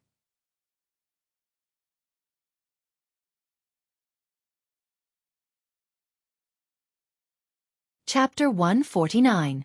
Qingya looked at the little lowly in the coffin and said, "That's right, she is so cute, it is such a pity that she died." Wei Chong and Lai Gu took a look at each other and revealed a helpless expression. "Stop looking, the dishes are getting cold." Yi Hua warned. "This woman is already mesmerized by the scene. Stop messing around, let me see the result. There are so many people fighting over that tower. Yi Hua, why don't you go and fight over it?" Qingya asked curiously. Yi Hua lit up his cigarette and said faintly, "What is there to fight over for trash?" Qingya rolled her eyes at Yi Hua, Look at you, you're acting cool after smoking is acting up again, sigh. Yihua couldn't help but stretch out his hand and pinch that smooth little face. Eat your food. Humph, although Qingya started eating, her gaze was still on the scene. The others had already finished eating and were currently looking at the result. Yihua leaned on the chair and smoked while looking at the little lowly in the coffin. The scene was extremely tragic. Out of the tens of thousands of people, only 1,000 were left. Although the big shots didn't die, they were injured. Right now, the 9-demon punishment tower was like a hot potato. Whoever took it would be beaten up. This caused the ancient godly item to be thrown onto the ground like a piece of scrap metal. Boom, boom, boom. Under the bombardment from the cultivation world, the fire beast fell onto the ground. Ji Anyun coughed out a mouthful of blood, and the family members immediately went up to support him. Everyone, I will be leaving first. Ji Anyun held onto his chest. Summoning the fire beast consumed too much of his energy. I didn't expect that the cultivation world's weaklings would be so strong. It will take at least a year for me to recover my strength. Wang Debao's expression sunk. Ji Anyun, you are leaving just like that? Wang Debao, farewell. Wang Debao almost coughed out a mouthful of blood. Sue your ass. Scum. The cultivation world is indeed a sect that has existed for thousands of years. Their foundation is endless. Families that have existed for tens of years are unable to withstand their bombardment. Wang Debao's gaze became serious. I'm afraid that the ancient godly item is going to fall into the hands of the cultivation world. Emperor Tsong, who was watching the battle, was already getting restless. He just had to wait a little longer. Now that one of them had left, the various patriarchs were already unable to withstand the attacks from the cultivation world. Very soon, it would turn into an internal strife in the cultivation world. At that time, while they were fighting to the death, he would be able to sit back and reap the benefits. Wouldn't that be great? In a corner of the field, 2 disciples were still fighting. The people around them had all fallen, leaving only the 2 of them alive. This seemed a little fake. You or me? Let's fall together. If we continue to pretend, we'll be exposed. All right, pour it out together. The 2 of them seemed to be talking as they flew backwards. However, one of them landed on a corpse. Puff. Brother, be gentle. F***ck brother, you're pretending to be dead too. Stop talking. Play dead. However, not far away from them, the 9 demons punishing pagoda that no one wanted suddenly rose into the sky and flew into the distance. The people who were fighting were shocked and immediately followed him out. Emperor Tsong's heart sank. Seeing a large number of people flying over, could it be that he had been exposed? Unexpectedly, when a black shadow appeared, Grey Emperor was overjoyed. He caught it in his hand and felt a familiar smell. People from the north. Che Jixuan shouted and a few poisons appeared in his hand. It was one thing for him to snatch it from the south, but the people from the north were here too. What was this? At this moment, the people who were fighting seemed to be united as they attacked Emperor Tsong's group. The 3 people behind Emperor Tsong were so scared that they peed their pants. They didn't have a good grasp of the plot at all. It was a complete collapse. They couldn't care less about the contract. They just wanted to run first. Emperor Tsong didn't care about this at all. His goal was to get the 9 demons punishing pagoda in his hands. Now that he had achieved it, what else did he need them for? Who are you? Sun Yi pointed her sword at Emperor Tsong and shouted. Emperor Tsong raised the 9 demons punishing pagoda and shouted, I am Emperor Tsong. Everyone was stunned. They had never heard of such a strange name. Emperor Tsong? For words and it sounded so strange. Could he be Master Tsong's man? Emperor Tsong had a cold smile on his face. Come and worship me. Now that the 9 demons punishing pagoda is in my hands, who can defeat me? As long as I release the vengeful spirits in the 9 demons punishing pagoda, all of you will die. Die. However, just as Emperor Tsong was about to show off his might, the southern expert in front of him flew away. Stupefied, Emperor Tsong was stunned. He raised his head and looked at his hand. The 9 demons punishing pagoda had disappeared. An unprecedented rage erupted in Emperor Tsong's heart. Boom! With Emperor Tsong at the center, a shockwave spread out in all directions. The shockwave immediately resonated with the heavens and earth. Meanwhile, Emperor Tsong transformed into a lump of black fog and chased after the shockwave. The 9 demons punishing pagoda belongs to me, Emperor Tsong. Don't even think of getting it. All of Emperor Tsong's plans were disrupted. Right now, he could only snatch the pagoda forcefully. Right now, at the center of the battlefield, there was a river of blood on the ground. There were still a lot of people who were still alive lying on the ground and wailing in pain. There were also a lot of people who were pretending to be dead who were observing the situation. Within the white jade coffin, the little lowly who had her eyes closed suddenly opened her beautiful eyes. Her eyes were bright red, and if one were to look closely, one could see complicated black patterns within her eyes. However, when paired with her face, her eyes were truly adorable. The little lowly could be seen grinning as she lightly floated out of the coffin. Soon after, she landed on the ground, and a pair of pure white heels stepped onto the blood. La la la. La la la, I am an expert in killing. The little lowly's sweet melody rang out in the hell-like venue. She ran and jumped about, and the blood on the ground splattered onto her white princess dress, gradually dyeing the dress into a bright red color. The white diamond high heels that were originally white were also dyed red. Boom! Suddenly, lightning flashed and thunder rumbled, and a heavy rain started pouring down. At this moment, the scene could really be described as a river of blood. La la la la la la, where are you guys? The little lowly jumped and jumped as she searched for them. The 2 who were pretending to be dead just now could no longer hold back the fear in their hearts, and their bodies started trembling. That little lowly that was within the coffin actually woke up. What was I supposed to say? There is definitely something wrong with that little lowly. Since when did the ancients wear princess dresses? Found you, a sweet voice rang out beside his ears. The man swallowed a mouthful of saliva, and his entire body was trembling as he slowly turned his head around. Although the little lowly in front of him was adorable, this kind of adorableness carried a deep sense of brutality. The corner of her mouth that was slightly raised caused one's heart to stiffen. You won't be able to escape. The little lowly's ponytail suddenly rose up. The man couldn't help but want to escape, but that was impossible. He could only watch as the ponytail drilled into his mouth, and he could even feel that his hair was growing crazily in his mouth, from his head to his feet. No. She is sucking my blood essence. No. No. The man's miserable screams rang out in the spacious and empty venue, and the little lowly's ponytail gradually turned from black to red. Looking at the man in front of her that had already withered up, the little lowly retracted her ponytail. It wasn't easy for me to think of a way, but only this many people came. Hateful, what a waste of my brain cell. The little lowly puffed up her cheeks and stomped her feet. Her ponytails immediately fluttered about, and no matter if it was dead or alive, she would stab it into the man's mouth and absorb it. Those who were dead already had no feeling, and they were considered lucky. However, those who were pretending to be dead felt as if their bones were being peeled off, and they were wailing unceasingly. You're tuning in to the Xiaofan's Wuxia Tales YouTube channel. Don't forget to subscribe and join us on this journey to catch the most captivating stories.